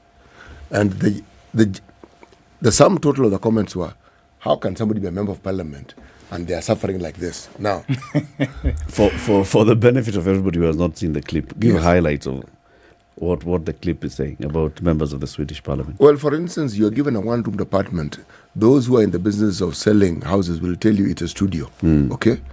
And you're offered... An MP is housed in a studio. In a studio. And if your family visits, you pay for them because the accommodation is meant for you, not for your family, okay? Transport is public transport. And you are given a ticket for a year, meaning you can use that public transport. On trains and buses. On trains and buses, in short, okay? Yes. So, the question that I hear people raising, but we hear that some of these MPs cycle to work. They do. Because a cycle is a bicycle, is a mode of transportation, it gets you to where you are. In short, one gets the impression that being a member of parliament seems like a voluntary job where you're paid a small stipend to just cover your basic costs. That's it. It's missionary work. That's it. So the question is, from a Kenyan perspective, why would one want to be a member of parliament in this place? Now, that to me got to the heart of the matter. Because there is, and these are people who are wananchi. And these are people, some of whom I've heard complaining very loudly about our MPs and so forth. So I was thinking, but if you feel that an MP cannot more or less be a public servant who volunteers, by the way, newspapers, a certain number of newspapers are given and they're supposed to be shared with the members of parliament. Meaning, there is very frugal living. Yes. That parliament lives by example. Their expenditure is at the bare minimum. Ours is the complete opposite. It's like they cannot spend enough. They must look for ways and means of either earning or spending. Now, it brought to my mind just the comments I got from the people I shared this with, that we have embraced this conspicuous consumption we complain about, and we have considered it to be the norm. And we don't seem to be able to connect that conspicuous consumption, the adoration and worship of it, and the problems we keep having. Thorsten Vebren was a Norwegian immigrant who went to US, I think, in 18-something. I think he was born 1859, died in 1901. And he came up with a concept of conspicuous consumption. He was a donor to University of Wisconsin, and he's famous for giving all students one grade. I don't know why he used to do that. You all get either A's or B's or so on. So I think there are two problems here in this country. Yes. One is our definition of power. We have a very low way of defining power. The car you drive, the house you stay, and the people you associate with. But in other countries, people have alternative definitions of power. So I can be an MP, I can be a reader, I can drive a Vitz and still be very powerful. Yes. Mahatma Gandhi was very powerful, and he never used to put on suits. No. But he was very powerful. We talk about him today. So until the time we started redefining power, our MPs will always be admired for the car they drive. The other day I went to my village driving somebody's big car. I have just borrowed a car because the place is very muddy. And But in 24 hours, 5 guys had come to our home. And guess what they were coming to do? They were, nipatie kazi, give me some work to campaign for you. Because I had a big car. Your next thing is that you will go. Yes. So unless we define what is power and what define the status symbols, then we are going to see a lot of people complaining that an MP is, how can an MP suffer like that? You remember the one who said, talked about a wheelbarrow one time? Mm-hmm. So the next thing we need to think about is, why can't our leaders work voluntarily? If today you made me a cabinet secretary or an MP and told me I'm going to pay you nothing, I'll be very happy, because that honor is enough. And I've a very good example I've given from Kenyan history. Some of the best performing schools in Kenya were missionary schools. They were being run by teachers who were not paid. And they performed well. Even up today, some of them, we still hear the echoes of those schools. Now, when you started paying teachers, the school has not performed equally. So we have a very good example of how voluntarism can work. And that is why MPs don't work, because we pamper them too much. The other day I saw some MPs going to the coast. They have to carry, I don't know, a nanny, a hairdresser, and so on. And I pay taxes, but I drive a Vitz. Yes. So why should the person I sponsor be driving a big car? Why should the person who works for you? Yes. I like the way you put it. The person who works for me is like you're driving a bigger car than me. You chosen to drive the small car. No, but why can't you can't afford? Why can't we also do that? Why can't we have our MPs living a frugal life? Choosing to live frugal. Yes, why not? That's your choice. So I think what you're trying to tell us, or what you are saying indirectly, is that we need to restructure our value system. That's it. And it is possible, but the only way to do that is we start with the young ones. And I hope that is a big component of CBC. I've not looked at the content, but I think that should be a big part of CBC so that we see life differently. You know, the question that you raised about our education system, I speak now as an educator. We are together in that. Yes. The underlying notion and ethos behind it was that it was a calling. You didn't teach because you're going to be paid. It is something you wanted to do. Yes. And because it is something you wanted to do, it did not really matter how much you're paid or what happened where. You would do it anyway. So, and it explains why teachers took pride in how well their students did. That was the defining moment for you. So our MP should take pride in how the country is performing. Yes. Or should be very truthful from the very beginning whether their interest really does lie in representation, oversight, and legislation. Because, I mean, is your interest really there? If we get to the point whereby we're restructuring a moral system that we've talked about, then I dare say that 75% of the folks who get into these positions would not, if we're being very honest about propelling this particular situation, whereby you get to the point where you can have an officer, public or otherwise, living a frugal life, and it would not be news.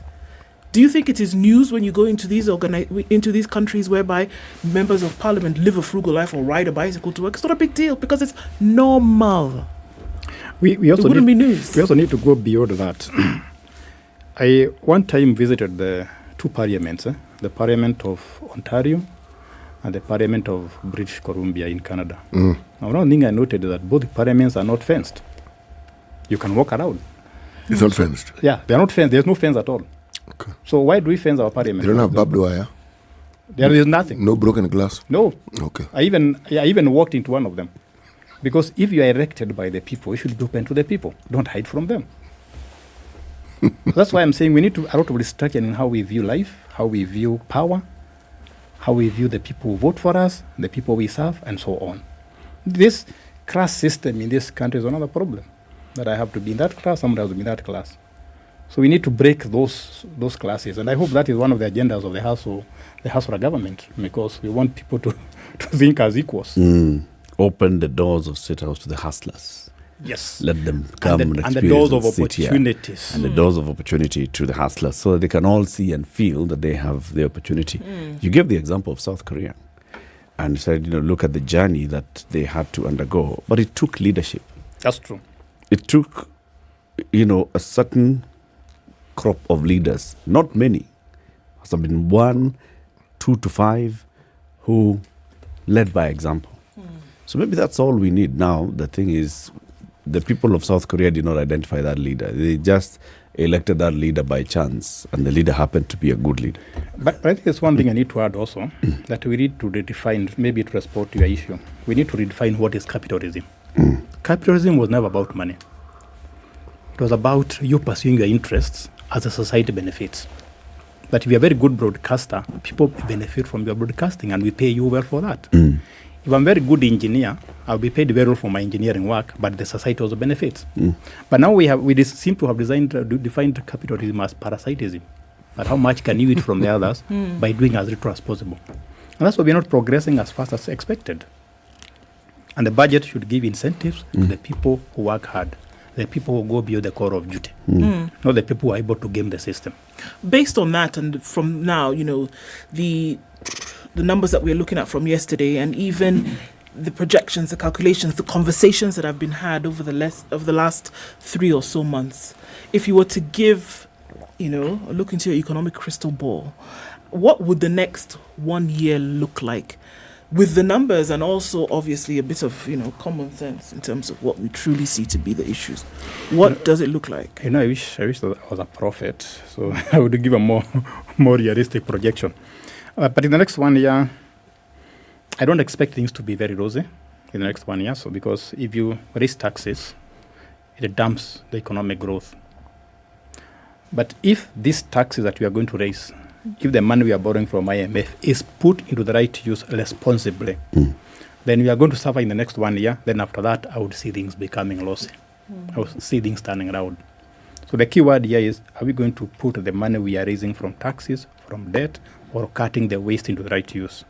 Because you can cut waste and put that money into more waste. So my thinking is I'm very optimistic that if this budget is implemented as was proposed, then I see things becoming rosy after next year. But the next 1 year, we have to suffer a bit. It's going to be a tough one. It will be a tough one, no question about it. And even the cabinet secretary talked about a perfect storm. Yeah. I'm just quoting him. Yes, we talked about that perfect storm earlier on in the day. The thing that I see as beneficial with everything that we're talking about is that we're talking about it. And that we are having more conversations about this finance bill than any other finance bill in this country has ever had. You know something happened in Kenya in the last 2-3 years, which nobody is celebrating. For the first time, economics became the key agenda in this country. If you remember when Raila Odinga was campaigning, when William Ruto was campaigning, the main issue was economics. Yeah. And it's interesting, 1 year later, we are still talking about economics. In fact, 2-3 years ago, nobody even knew what the finance bill was. I'm sure it was never in this studio. Actually, most people think the finance bill only came this year. Yes. It's Ruto's thing. Yes, Ruto's thing. Yes. And somebody tell them, actually, we've had finance bill for as long as we've existed. That is true. And they say, you mean? You say, yes, it is true. So everybody now is homo economicus. I'm sure Kenyans are conversant with homo habilis or homo sapiens. So everybody now is homo economicus. And that is good for the country. We argue in this studio that us, no matter how contentious, is good because we get to understand more about many things we did not understand before. That's true. Yes. And the interconnectedness. Yes. But I think Kenyans are known as some of the most resilient people in the world. So despite all the problems we are talking about, I'm sure we are going to solve these problems. We went through World War II, we went through COVID. Colonialism. We went through all the big droughts we have had, and we are here. So I think despite all the problems we are talking about, Kenyans must never lose focus of the fact that this is our country. Sometimes that resilience works against us because our political leaders seem to know we are resilient. So it means they're constantly pushing the envelope. I'm not sure about that, but we let them do that. That's the thing. Because they know we are resilient. Yes. Because and we are focusing. Yes, and we will look at a situation and we will not bother them because we're focusing on how do we work around this one here. Let me give you an example. You see, Kenyans keep on complaining about politicians doing this and doing that. If you just get an MP and you say this MP is not doing the right thing, and he calls a political rally and nobody turns up, he calls another political rally, nobody turns up. I'm sure that guy will either be taken to hospital. Or he's not taken to hospital. He will start apologizing to the voters. And I think we have never realized how much power voters the in power this country of have. the voter. If we realize that, a lot of things in this country would go right. Prof, always a pleasure having you here. Asante sana for joining us today. Professor Xen Iraqi, economist and professor at the University of Nairobi. Keep it here for more conversations. It's 9 a.m. Spice up your life.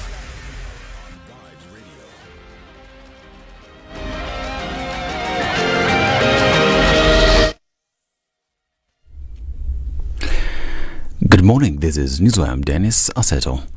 President William Ruto has assured Kenyans abroad that his administration is keen on creating jobs for the youth.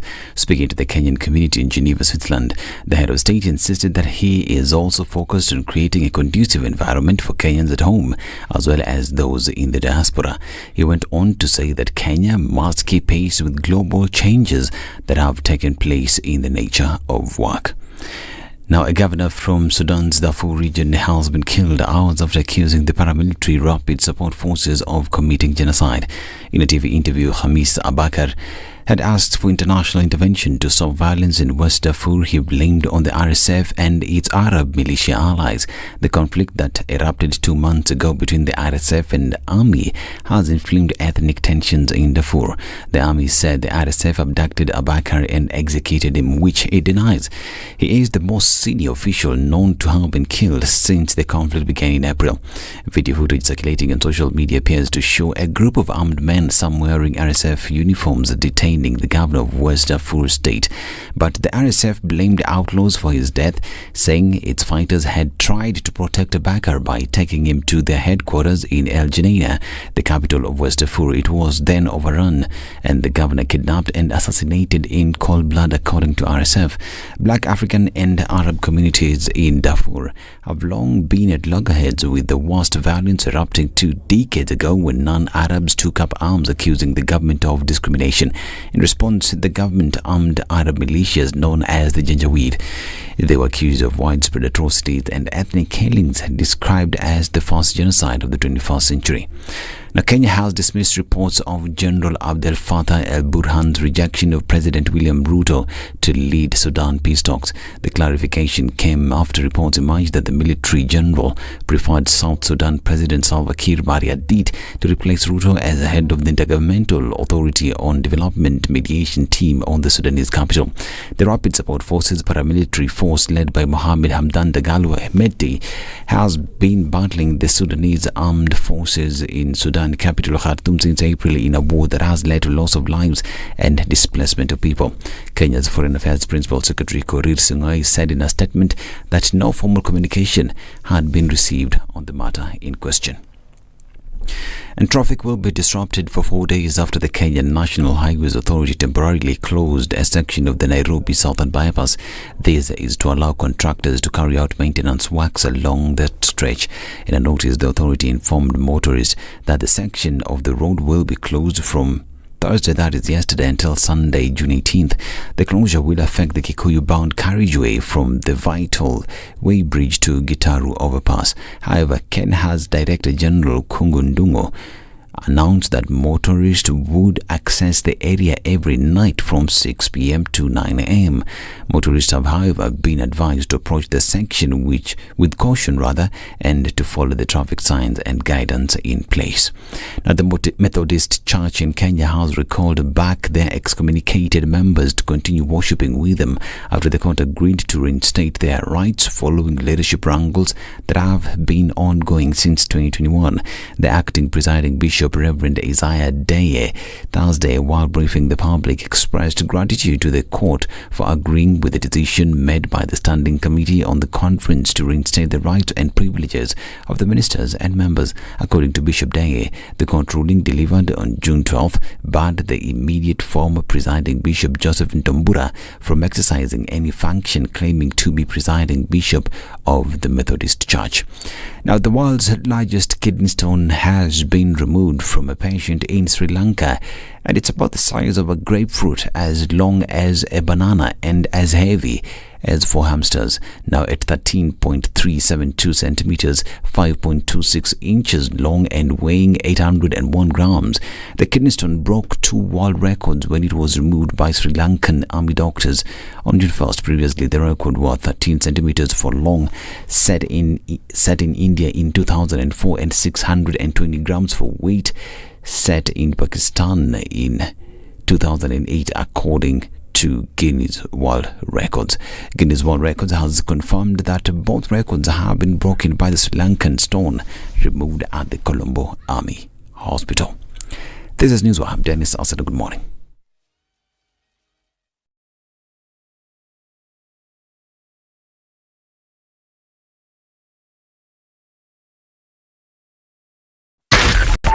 .4 Spice FM, Nairobi.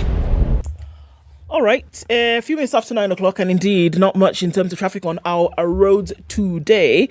Some of it coming in from the Muthaiga Square, but Kiambu Road, much better than it was earlier this morning. What's happening on James Gisho? Not much as you're getting towards Waiyaki Way, and not much either on Uhuru Highway out towards the city. Let's look at, who's this? This is Gong Road. A little bit on Naivasha Road, touching on Gitanga, and the Southern Bypass looking pretty good. We don't have an issue with that. Coming off of Magadi Road, then towards Langata Road, also looking pretty good right about now. Industrial area is pretty busy, and that's just on Lunga Lunga as you're coming then into the city and touching a bit on the Likoni interchange. Apart from that, looks pretty good. Let's check back in about half hour and see how that has all developed. Let's talk on Spice FM KE on Twitter.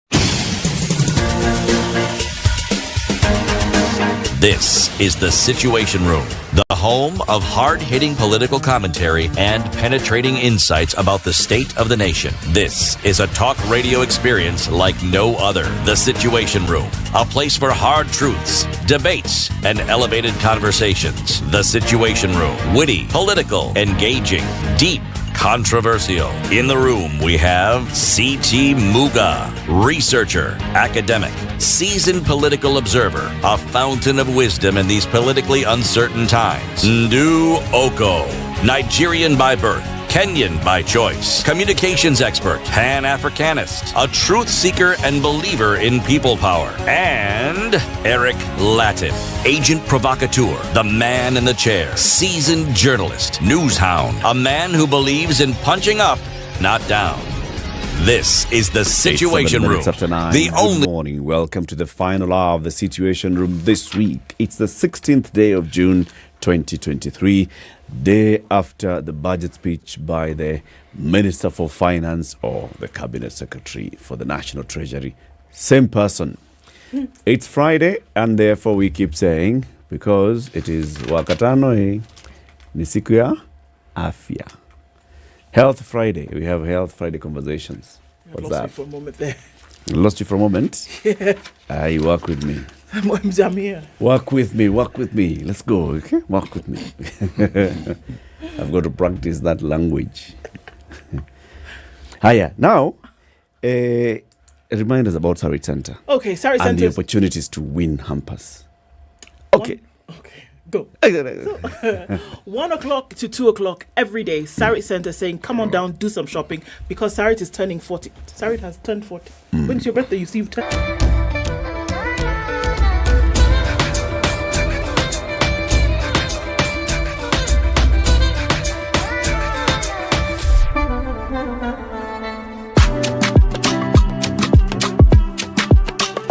I'm not going to tell you the name. You know why? Because I want you to go to Sarit Center, onto the first floor from the Karuna Road entrance, figure out what that is, and experience Asian cooking paroxylons and see what that really is. Spend 2,040 shillings. Imagine after having...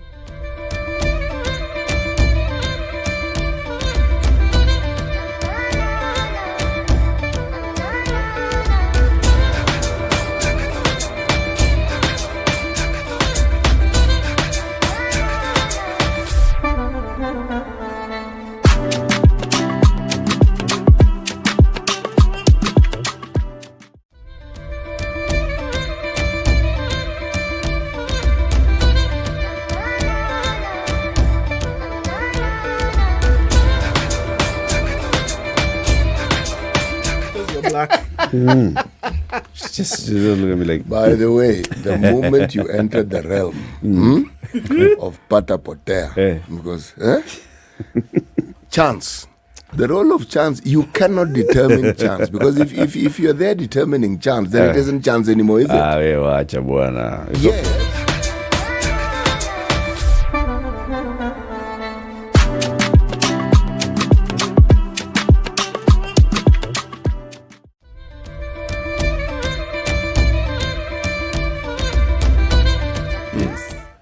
Why wasn't it 240?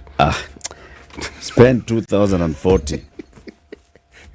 So will get this thing, put it in that drum. It will be.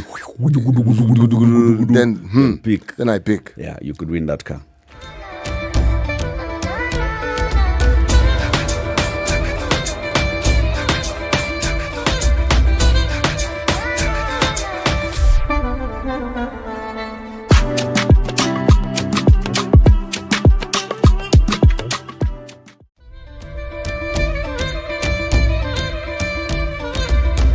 What the NHIF chairman was talking about with a new national health insurance fund.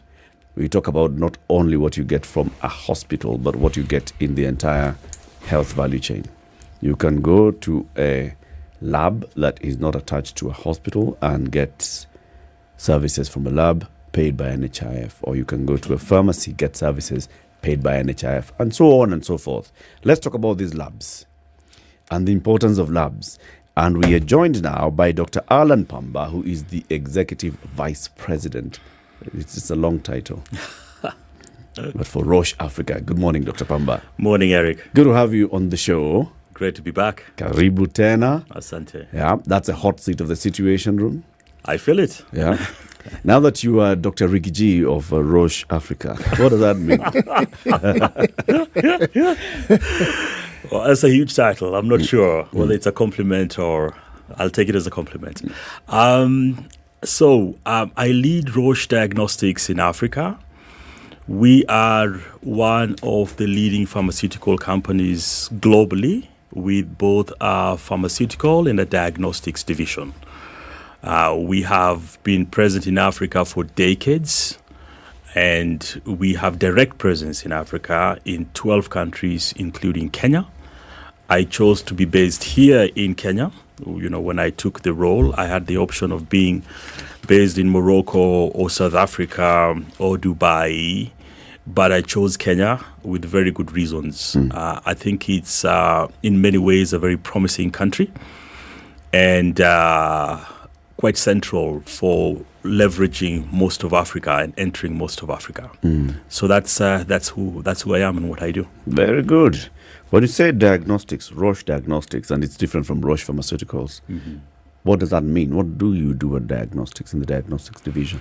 Right. So if you go to a hospital when you're ill, you will be seen by a doctor.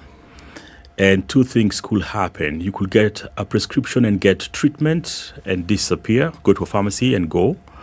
Or they could decide to do some tests to make a decision on what it is that your problem is. That's where we come in.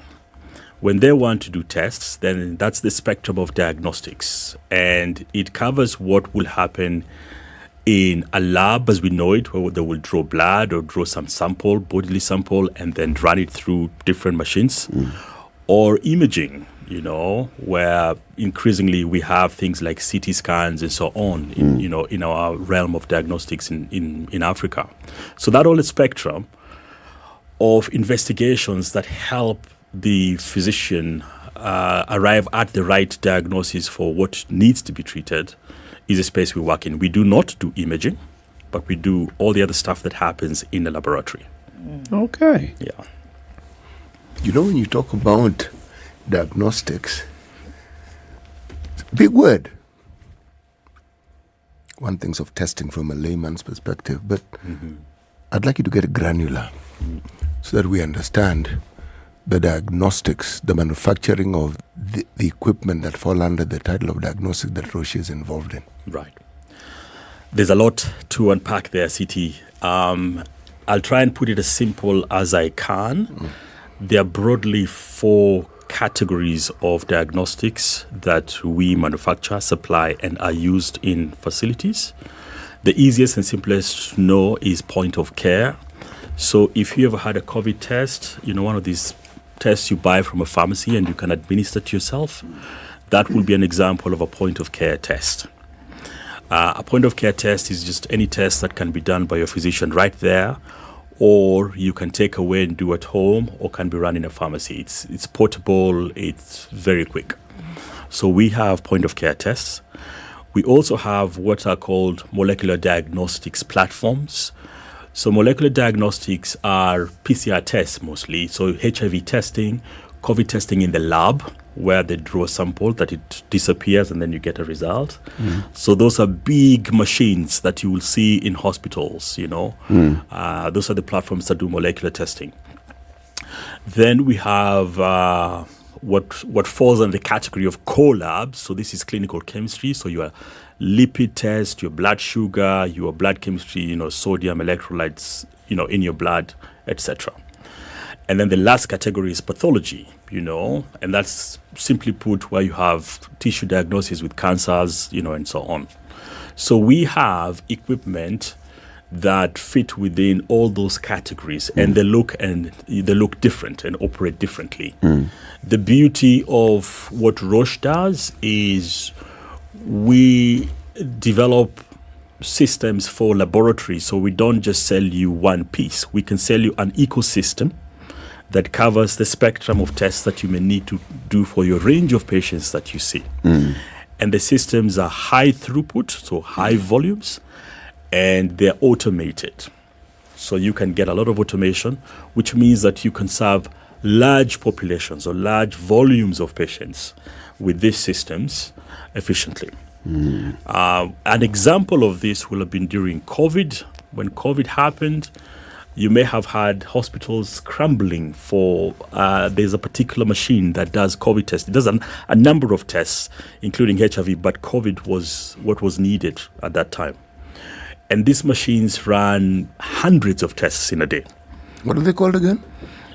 So the one that Roche has is a Cobus platform.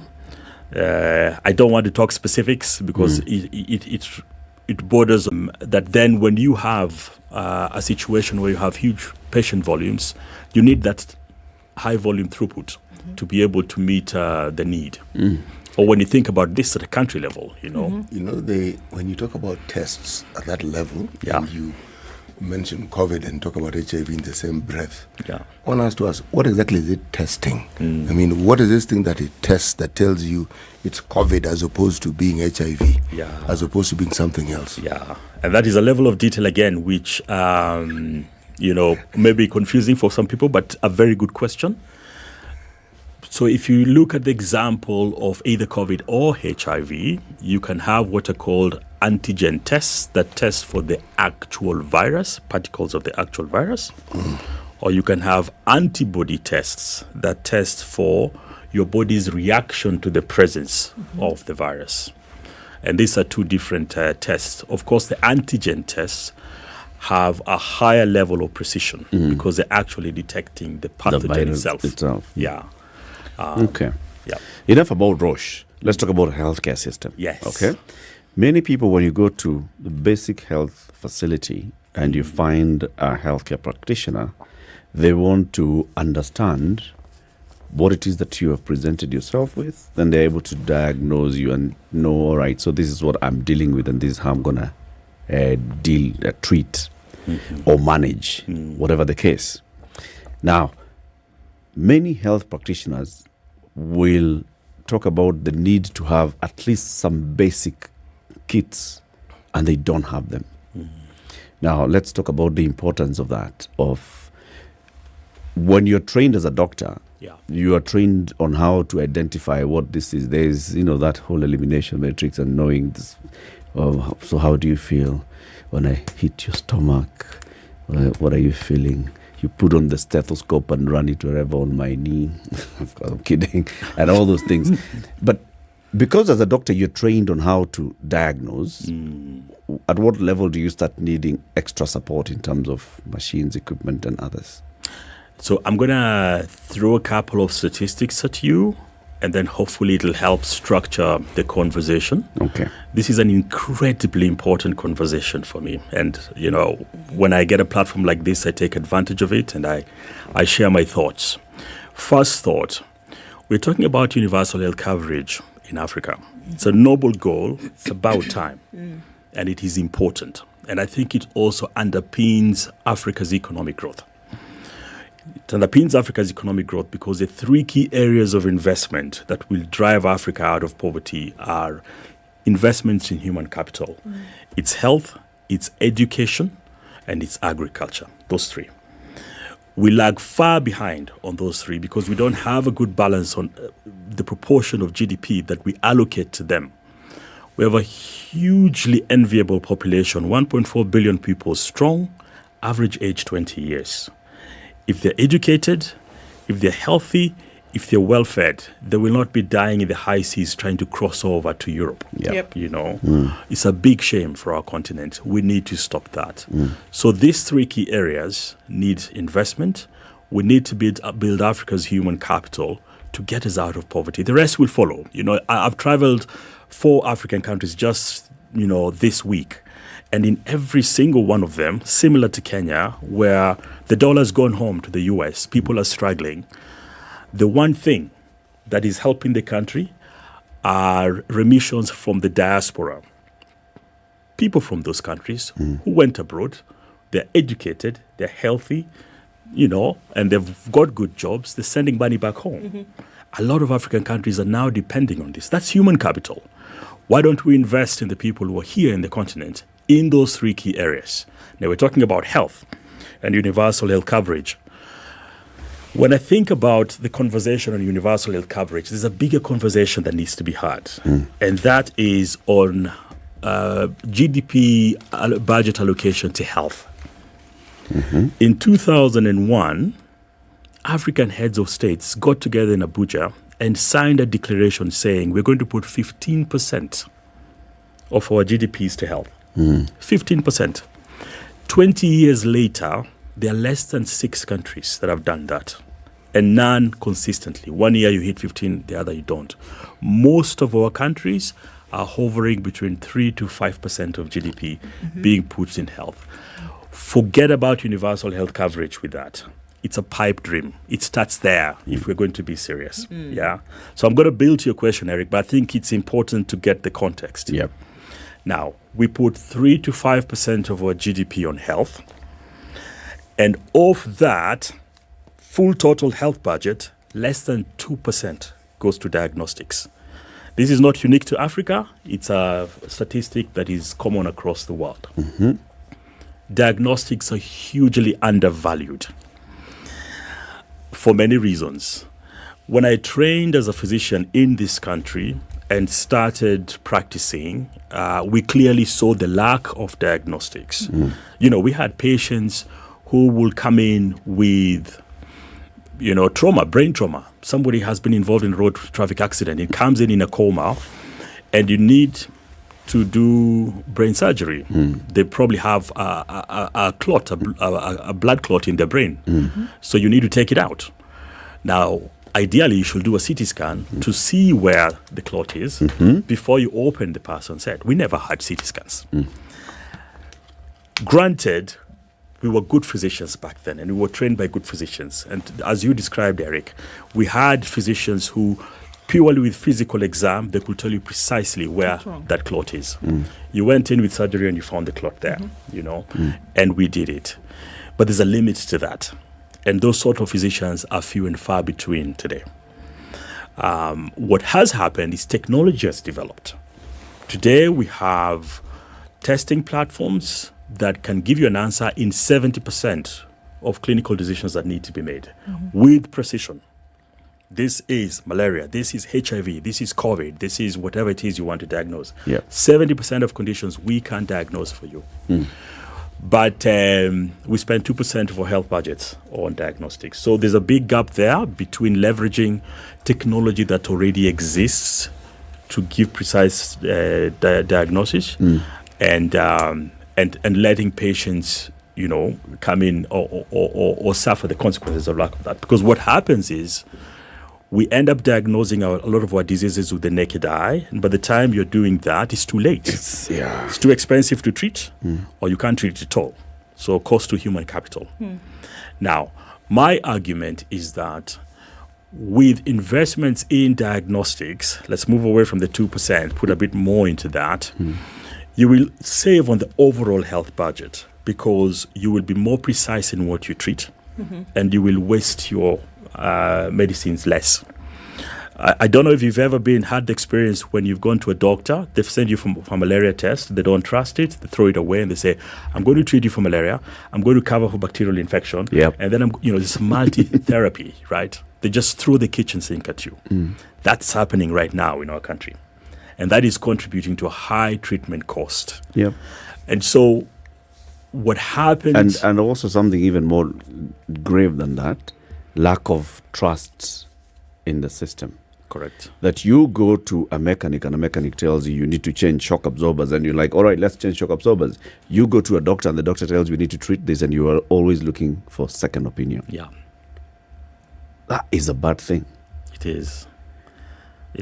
Because basically you have no confidence in the health system. Can we look at, because here we are and we're looking, constantly looking for solutions to this thing. And we're saying that we need to be prescriptive, down to a T in terms of what's wrong. Treat that, let's move.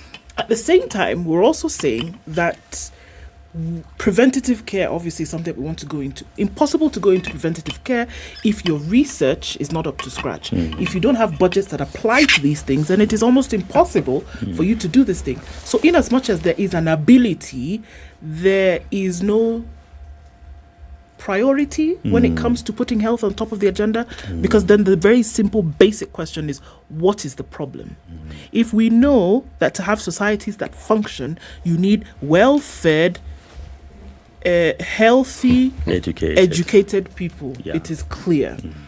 Then the simple question is then, why don't we get them? That's a question that's above my paycheck. I see occasionally you bring politicians here and you interview them. They should tell us that, because they make the decision on how we allocate budgets. Parliament does that. But having said that, our policymakers need to be sharp on how we prioritize, and maybe they are, and the policies that they want to put in place just don't get prioritized, and therefore budgeted for. It is a conversation that needs to be had because the world is changing. Every continent is finding its space. Europe is fighting to survive. China is trying to rise. The US is fighting to survive. Africa is caught in between. Everybody knows we can be the bigger force. But up until we get these basics right, we will be, in my view, continuing to wallow in the quagmire of mediocrity as we watch other countries come and, drive our agenda. So it starts with one country. It starts with one minister. It starts with one hospital director. Making the right decision and hopefully, building that opinion across the board. We need to allocate our overall budgets better and put more budget into human capital. We need to improve our budget allocation to health. And even within health, we need to plan better in terms of where we put our money to get a bigger bang for our buck. And my argument is that with the right investments in diagnostics, we're going to be more efficient or have a bigger bang for our health budget. Because diagnostics span the entire realm from giving you a diagnosis when you already have symptoms to screening you to prevent you from getting something that may be very costly to treat downstream. For example, cervical cancer or breast cancer. Okay. We have screening programs that other countries run. And you prevent a woman from presenting with symptoms at which stage it's too late already, Can there be a simple interventions. absolutely, because essentially I don't think there's a doctor we've spoken to who has said that we are not for preventive care. Yeah. Every single medical practitioner says preventive care is what we would seek, because then we don't have to get into the murky waters. But then why don't we practice it? Exactly. Yeah. So now the question is, it seems though that then you're stuck, because obviously commercially it's better, quote unquote, if you then go into treatment. Yeah. Right? Preventative care is not as sexy as treatment. Yeah. It isn't, even for your pocket as well. But then here we are saying, then what role, if we're saying going to diagnostics, screening, what role does awareness play here? I will not forget a lady who sat in this chair and said there was no way she was going for cervical cancer screening because, number one, it cost too much. Yeah. Number two, I feel fine. Why am I going to check? Until it hit her like a ton of bricks. The pain and the stigma that was attached to now when she did get this cancer. Right. That is when she thought in her head, all right, I must do something. So it can be diagnostics, Dr. Pamba. We can buy the world's best machines. Yeah. But that awareness tag for me needs to go hand in hand with it. I don't know. I will agree with you because it's all too often. There's a lot of things that go hand in hand. I jump at diagnostics, but it's a whole ecosystem, awareness being one of them. We are all too familiar with the graveyard of instruments that sit in the back of hospitals across Africa that were acquired without a comprehensive, fully thought through plan. And we have to avoid that. Awareness is important. Same principle applies to insurance. Why are we struggling to get people to buy health insurance? Especially young people, because I never need to go to the hospital. I'm just sinking money in there and I never benefit from it. Why should I? Until that one day when, God forbid, you are given a diagnosis that you never associated with yourself or never expected. And then you're facing huge hospital bills. And then the insurance makes sense. Not all of us will encounter that, but to the level that society is educated and made aware, to your point, that it's our collective risk as society. It is collectively protecting ourselves as society by everyone participating. When we all appreciate that, then we get higher adoption, then we get more health insurance, and then we have better budgets also to deal with disease. Similar to diagnostics, awareness is part of it. We in Africa are facing, and in Kenya are facing, a dual epidemic of disease right now. We have had infectious diseases for years. We have had malaria, tuberculosis, HIV. Those were the big killers. You remember when malaria used to kill 1 million children every year, most of them below the age of 5 in Africa. That is now massively reduced. Part of the reason for it is that we have invested well and had a better balance on awareness, on diagnostic capabilities, both for diagnosing, when the disease is already there and even preventing, and on treatment. It's working fairly well, and we are turning the corner on infectious diseases as long as we keep our foot on the pedal. There's a new animal coming up called non-communicable diseases. How often do you hear so-and-so collapsed, died, they had a heart attack, they had a stroke? We never used to hear that 2 or 3 decades ago. How often do you hear, so-and-so has cancer? How many of us know patients who have cancer? How common is diabetes now? So this is a new wave, non-communicable diseases. We're all at risk because Africa has the highest rate of urbanization right now. We're sending hundreds of millions of people into cities every year. And what happens when we come to cities? We meet all the risk factors for non-communicable diseases. We have inactivity, I don't know how often you guys walk around. You sit, you have to interview us when we come. Mm-hmm. We have excessive use of alcohol, exposure to tobacco. We have all these risk factors that drive non-communicable diseases. Now, what am I concerned about? Infectious diseases, we've laid out platforms and systems, and we're kind of going in the right directions. Non-communicable diseases, it's a disaster waiting to happen, if you're to ask me. We are nowhere near where we need to be at this stage of the epidemiologic curve of non-communicable diseases in Africa. There's a lot that we need to accelerate. The best opportunity, if I speak honestly as an African physician, is prevention. How are we designing our cities that you're able to walk around? There are sidewalks, not just roads, but sidewalks. You're able to cycle. How are you making cycling cool and not a sign of poverty, How are we educating our kids on their choices of diet while they're young, before they're too old like us to be able to change our ways? There are all those simple interventions, that need to be put in place now, the way we design our cities, the way we educate our children, to create an environment where we're making better choices for NCDs. I'm afraid they're not there, and I don't know if anyone is thinking about them.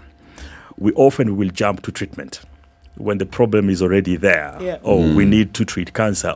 And I'm talking about diagnosis. We need to diagnose cancer. We need to diagnose diabetes, There's a lot to your point, though, which is a very important one, to do with awareness.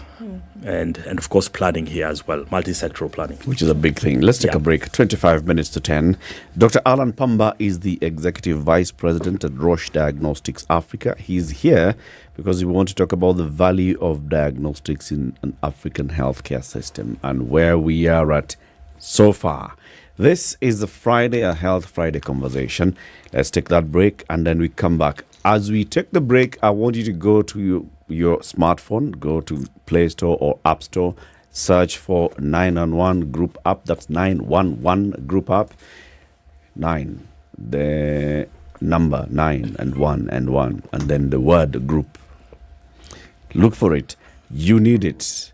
In the ways Dr. Pamba is talking about diagnostics, it's also very good for you because this one is like your mobile alarm system. You have an issue, you're stranded somewhere, security-wise, vehicle broken down, it's a health emergency, and you need rescue and evacuation immediately. They will be able at least to coordinate that for you from wherever you are. Good morning. This is the Situation Room, the only way to start your day. It's that time again when we get to gather around and marvel at the great engineering, raw power, finesse, and share in our round motor love for motoring at the annual Digger Motor Show 2023. From car lovers, bike enthusiasts, spare part dealers, insurance, as well as asset financiers and more, this year's Digger Motor Show will be one for the books. We're talking a whole 4-day event from Thursday 20th to Sunday 23rd at KICC Grounds, Nairobi, where we will have something for everyone, so you better not miss out. Get the family, bring your friends, and share in the joys that will give you lasting memories and an experience you're bound to not forget. For more information or participation, contact Caroline on 0723-803601 or email sinyandiaka@standardmedia.co.ke. Digger Motor Show 2023 is brought to you by Standard Group and Digger Motors and is powered by Spice FM. It is time for you to take your farming business to the next level, no matter how big or small your farming venture is. Agritech Africa and GrainTech Africa are inviting you to come and learn the latest technologies in agriculture, dairy, livestock, poultry, and grain farming. Over 150 exhibitors from all over the world will be at the KICC Nairobi from June 15th to 17th to show you how agriculture is being done globally. Entry is free. You cannot afford to miss this.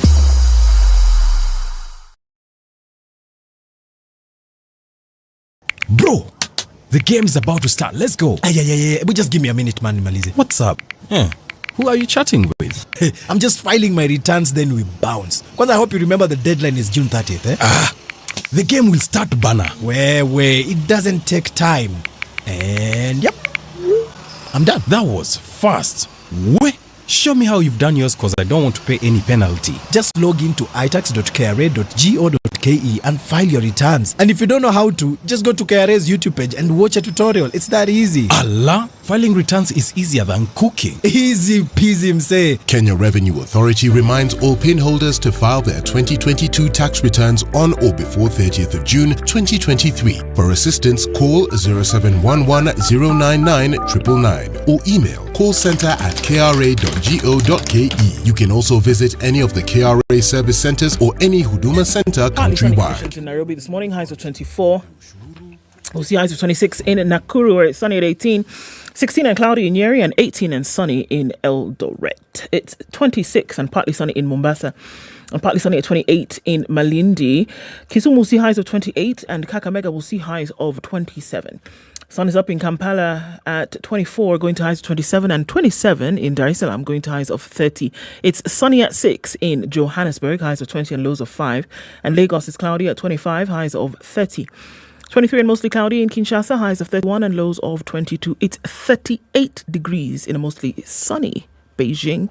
It's going to go higher to 39 today and lows of 25. Sunny at 19 in Paris, highs of 30. It is the summer. And highs of 26 in a sunny London. It's 19 and clear in New York Thursday night, coming into Friday, highs of 25 and lows of 18.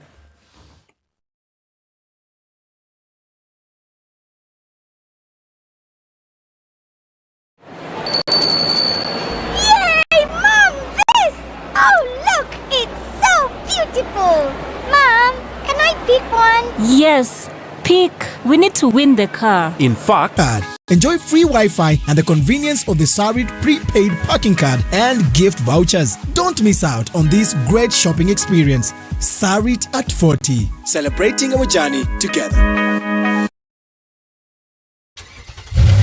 When the engine revs, will you be ready to get all that petrol head enthusiasm at this year's annual Digger Motor Show? Well, you better belt up and make your way to KICC from the 20th to the 23rd of July 2023 for a wholesome 4-day event. Come and join car lovers, bike enthusiasts, spare part dealers, insurance as well as asset financiers, and more for what will be an unforgettable experience by far. We are going all out to make it a great show for you and the whole family with something for everyone. So, you better not miss out. For more information or participation, contact Caroline on 0723-803601 or email cnyandiaka@standardmedia.co.ke. Digger Motor Show 2023 is brought to you by Standard Group and Digger Motor. Say that this morning traffic is not an issue. Traffic are over from the clock and as well as what we see on the roads. We'll just see a little bit here and there. Utawala then on the Eastern Bypass. That will have some issues through the morning. The Northern Bypass also a little bit here and there. The last of it is happening on Limuru Road, but should not be too painful as you get into the city. This morning coming out of Westlands, you'll be absolutely fine. Through the morning, talk to us on Spice FM KE on Twitter.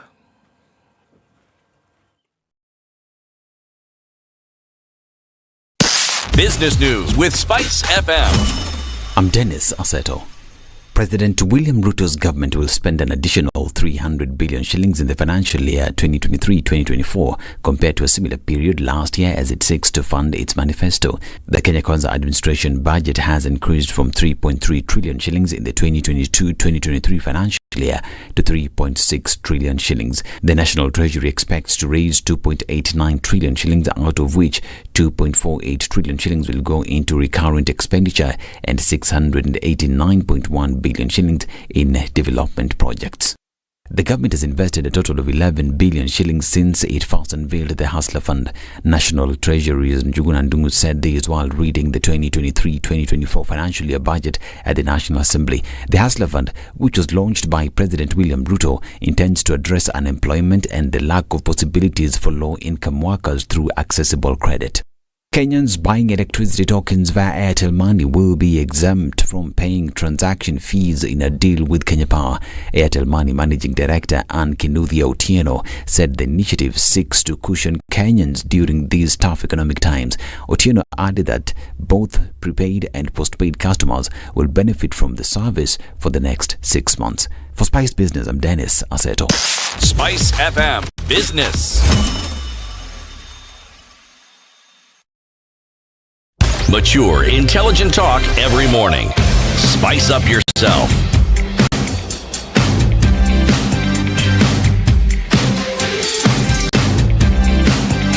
Mornings done right.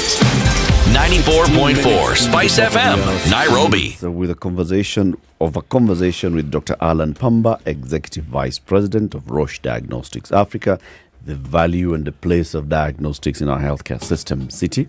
You know, diagnostics, you know, you're talking about cutting edge, you're talking about 21st century discussions. And yet, a lot of our health are antiquity issues. You're talking about fundamental, basic public health issues. Now, Dr. Pamba was trained in our university here.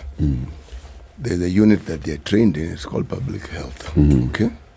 But that's not what I want to talk about. That's the unit that people avoid. They don't even think it's very important, whether they attend it or not. You know, in fact, they don't even think it's medicine. Okay? But there's this little element of research. You wonder how many units of research are you taught? When you want to do your master's somewhere in your undergraduate, you come across it. But research as a pillar of what happens within the institution, because if it was made to be fundamental and core, the thinking of those who are trained in healthcare service, from the doctors to everybody else who's in that space, would be different. Simply because, so even when we talk about diagnostics, you'll be talking about someone who thinks differently. Why do I say this? I look at other disciplines, like say the legal fraternity, and I look at how they push their issues. They take advocacy seriously. Our friends at Afia House predominantly are people who have been trained like Dr. Pamba here. If we were to measure the skill of advocacy on a scale of 1 to 10, it would be something like a half. They don't push issues that they are the best informed about in the country. They're the ones who know these things better than anybody else. But then they let other people who are not quite as informed as them to make these decisions and push these issues. So now when you talk about 15%, a discussion of that nature being left to these individuals, how far do you think that thing is going? How far do you think that discussion will go? Each and every discipline within medicine have something that they know and they're the experts in. The research element within those disciplines, how often do we see them even pushing that agenda? How often do they make it, or do they assume that is something that Cambridge should do? And yet, we teach these practitioners at Kenya Medical Training Colleges and at the medical schools we have in the country. So, you, as the vice president of this huge institution, okay, you have a research and development wing, don't you? We do. In 1933, these guys came up. First time, vitamin C was a big issue. Russia, they came up with this understanding of how to test for vitamin C deficiency. 1933. And since then, the world has been their oyster. They've done wonderful things. Research. How much effort do you put into advocating for research within the healthcare systems on this continent? Because you work on the continent. And in the absence of research, all these things that you do, whether it is the costing of it, whether it is training people to understand these things, if one doesn't have a mindset that is focused on research, not much will be achieved. How much do you people put into it? Now that we're talking about UHC, again, in the absence of research, how far will that thing go? It's a very valid question, CT. Quick answer, as Roche, research in Africa is very high priority. We are setting up research stations. We actually have a number of research facilities that we support right across the continent. And it's very much in the context of diversity and inclusion in medicine. Historically, now I speak as an African physician, Africa has been back-footed, to your point, on medical innovation, on the process of development of medical innovations. What do I mean by that? Historically, Africa has been a net consumer of products that have been developed in populations outside of Africa. Yes. And the question therefore becomes, how relevant is this dosing regimen for an African population with an African gene pool? How relevant is this test calibration for an African patient with an African gene pool? This is something Roche recognizes, and we are very inclusive in bringing African patients in our research processes. Has it always been like that? No. Is the future looking better? Yes. Why? I lead Africa now, so I have a good bird's eye view and a loud voice as well, both inside the company and outside. And I'm really pleased with the changes that I'm seeing in terms of inclusivity. There's a big project going on called the Africa Genome Project, actually, right now, which Roche is, I'm proud to say, is a partner in. And we're mapping the African genome right across the continent, creating this massive database that will inform medical innovations going forward. And all pharma companies will be interested in it. Back to your question, bringing it home. When I trained as a physician, research was not a priority. Is it now? It still isn't where it needs to be. So you make a very good point there. What do I see? You know, when I was trained as a doctor, in many ways I was trained to look down. We look down, we don't look up, you know. We see the tree, we don't see the forest, which is the public health you're talking about. It's the forest. We don't have, in this country and in this continent, a critical mass of medically trained leaders. And I use leaders deliberately because you can be a leader and then, in addition to that, have some degree of expertise that makes you a better leader and a better advocate for what you lead in. In the medical field, I feel part of the reason why we haven't reached the Abuja declaration of 15% of GDP allocation in health is we haven't led and voiced for the patient as loudly and as eloquently as other sectors have done that enjoy bigger portions of the GDP today. We need to change that going forward. And that's part of the reason why I'm here, I'd like to say. Is there a case that can be made for partnerships with government? Usually when we talk about these PPPs, we see them as what would bring about development infrastructure. But for me, this is fundamental in terms of development infrastructure, where we say there's a realization across board, whether you're in public or private, that research is key, fundamental to then coming up, diagnostics, to then coming up with a healthy health state. Yes. Is there collaboration between private organizations and government within the specialists, between the specialists within those two groups? Because to start to have the conversation and to keep it bubbling, I think is fundamental to all of this. Indeed. That would then lead to some kind of action. But if nobody's talking to each other, then nothing moves. Government is the steward of everything, in this case, health in the country. You know, government sets the path, the strategy, and then different stakeholders fall in line, and hopefully everybody plays their role, and, you know, we get universal health coverage to the extent to which we collaborate. There's a lot of siloed approaches. You know, you've got private sector doing their thing, you've got government trying to do their thing, you've got NGOs trying to do their thing, and so on. Good effort to try and bring it together, not always successful. Where it's successful, it's magical. With respect to research in particular in this country, Kenya, KEMRI is a good example.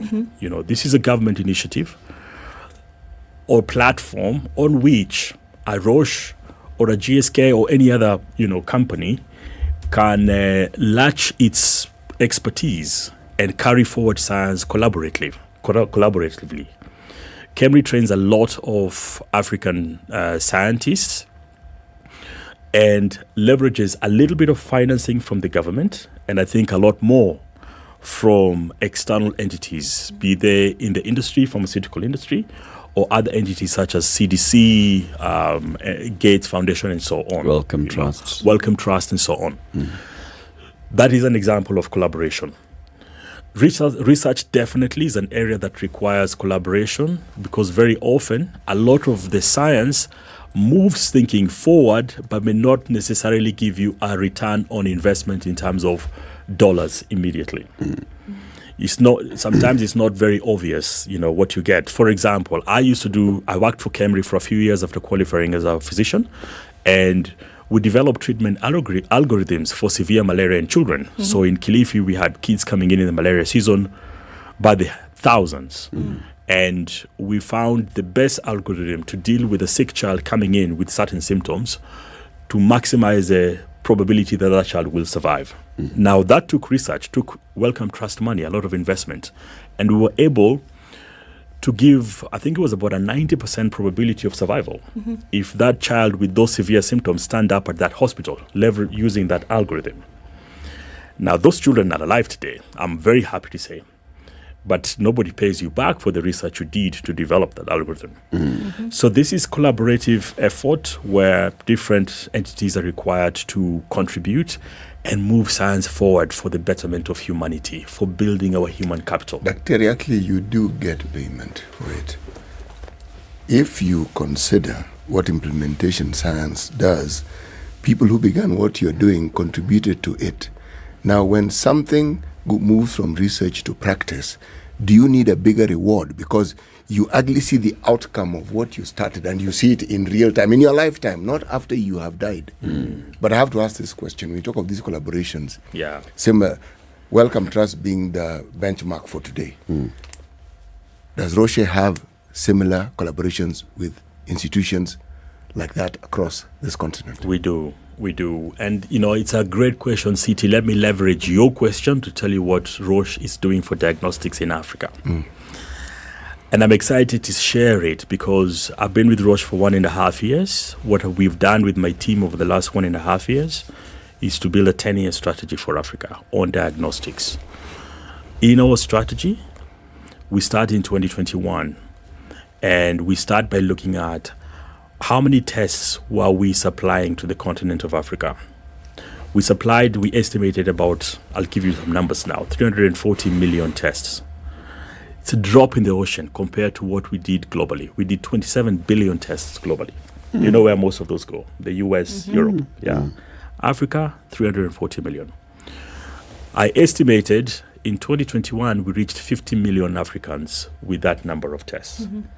50 million people out of a population of 1.4 billion. It's a drop in the ocean. We're just getting started.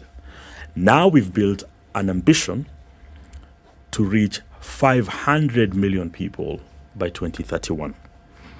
This is 10x. We call it the 10x strategy. So to increase the number of tests supplied to Africa tenfold in the next 10 years. Mm-hmm. It is a huge ambition. Keeps me up at night. It worries me. But I'm very confident in our continent, and I'm very confident that we will get there. Because if we get there, then we are in step with this idea of universal health coverage that we're talking about. Because we have that ambition, I have to talk about the barriers to UHC. We have to change the environment, because I'm not going to do 10x if the environment is the same. It's going to change. How are you planning to get there? There are 3 pillars to our strategy. The first one is foundational. So we're planning to make investments in key areas that are important to diagnostics. Supply chain. You saw that failing during COVID, and we couldn't get products into Africa. We need robust supply chains into Africa, be it warehousing, be it identifying places where it makes sense to manufacture certain aspects of what we do, etc. And service to maintain equipment. The second pillar is around partnerships. It's around driving access to diagnostics, leveraging partnerships. And here we are recognizing that government is key, patient groups are key, and there are multiple partnerships that we're going to form. And then the third one is innovative business models. What got us where we are today will not get us where we need to be in 10 years' time. So we are thinking about really thinking out of the box on new models where we can support both the public sector and the private sector to grow this Africa's diagnostics backbone. Broadly, that's the 10x strategy. Opportune right now because 4 weeks ago, a big policy milestone was reached. the World Health Assembly, which is the decision-making forum of the WHO, passed this resolution on diagnostics for the first time ever. Mm-hmm. So this resolution opens the door to the question, why do we have 2% of the health budget going to diagnostics? We need to allocate better. Mm-hmm. This resolution means every country now needs to have a diagnostic strategy. Every country needs to define what should we diagnose at different levels of healthcare delivery. Right. Back to Eric's question on what are the basics that Sure. we need at the lowest level. So hopefully, City, that gives you a sense of where we're going as Roche. Partnerships is key to this strategy. It's a strong one. Underpins it. Yeah. Dr. Pamba, thank you very much for joining us today. Now that you're based here in Kenya, you'll keep coming. Thank you. Yeah, and as we gear towards the launch of universal health coverage in October, we must have these conversations Absolutely. before that, so we all can have all our expectations aligned. Yeah. Dr. Alan Pamba is the Executive Vice President of Roche Diagnostics Africa. He's been our guest this hour. Thank you for tuning in to Kenya's biggest conversation. Enjoy your weekend. See you on Monday. Good morning, 10 a.m. The hour on Vibes Radio.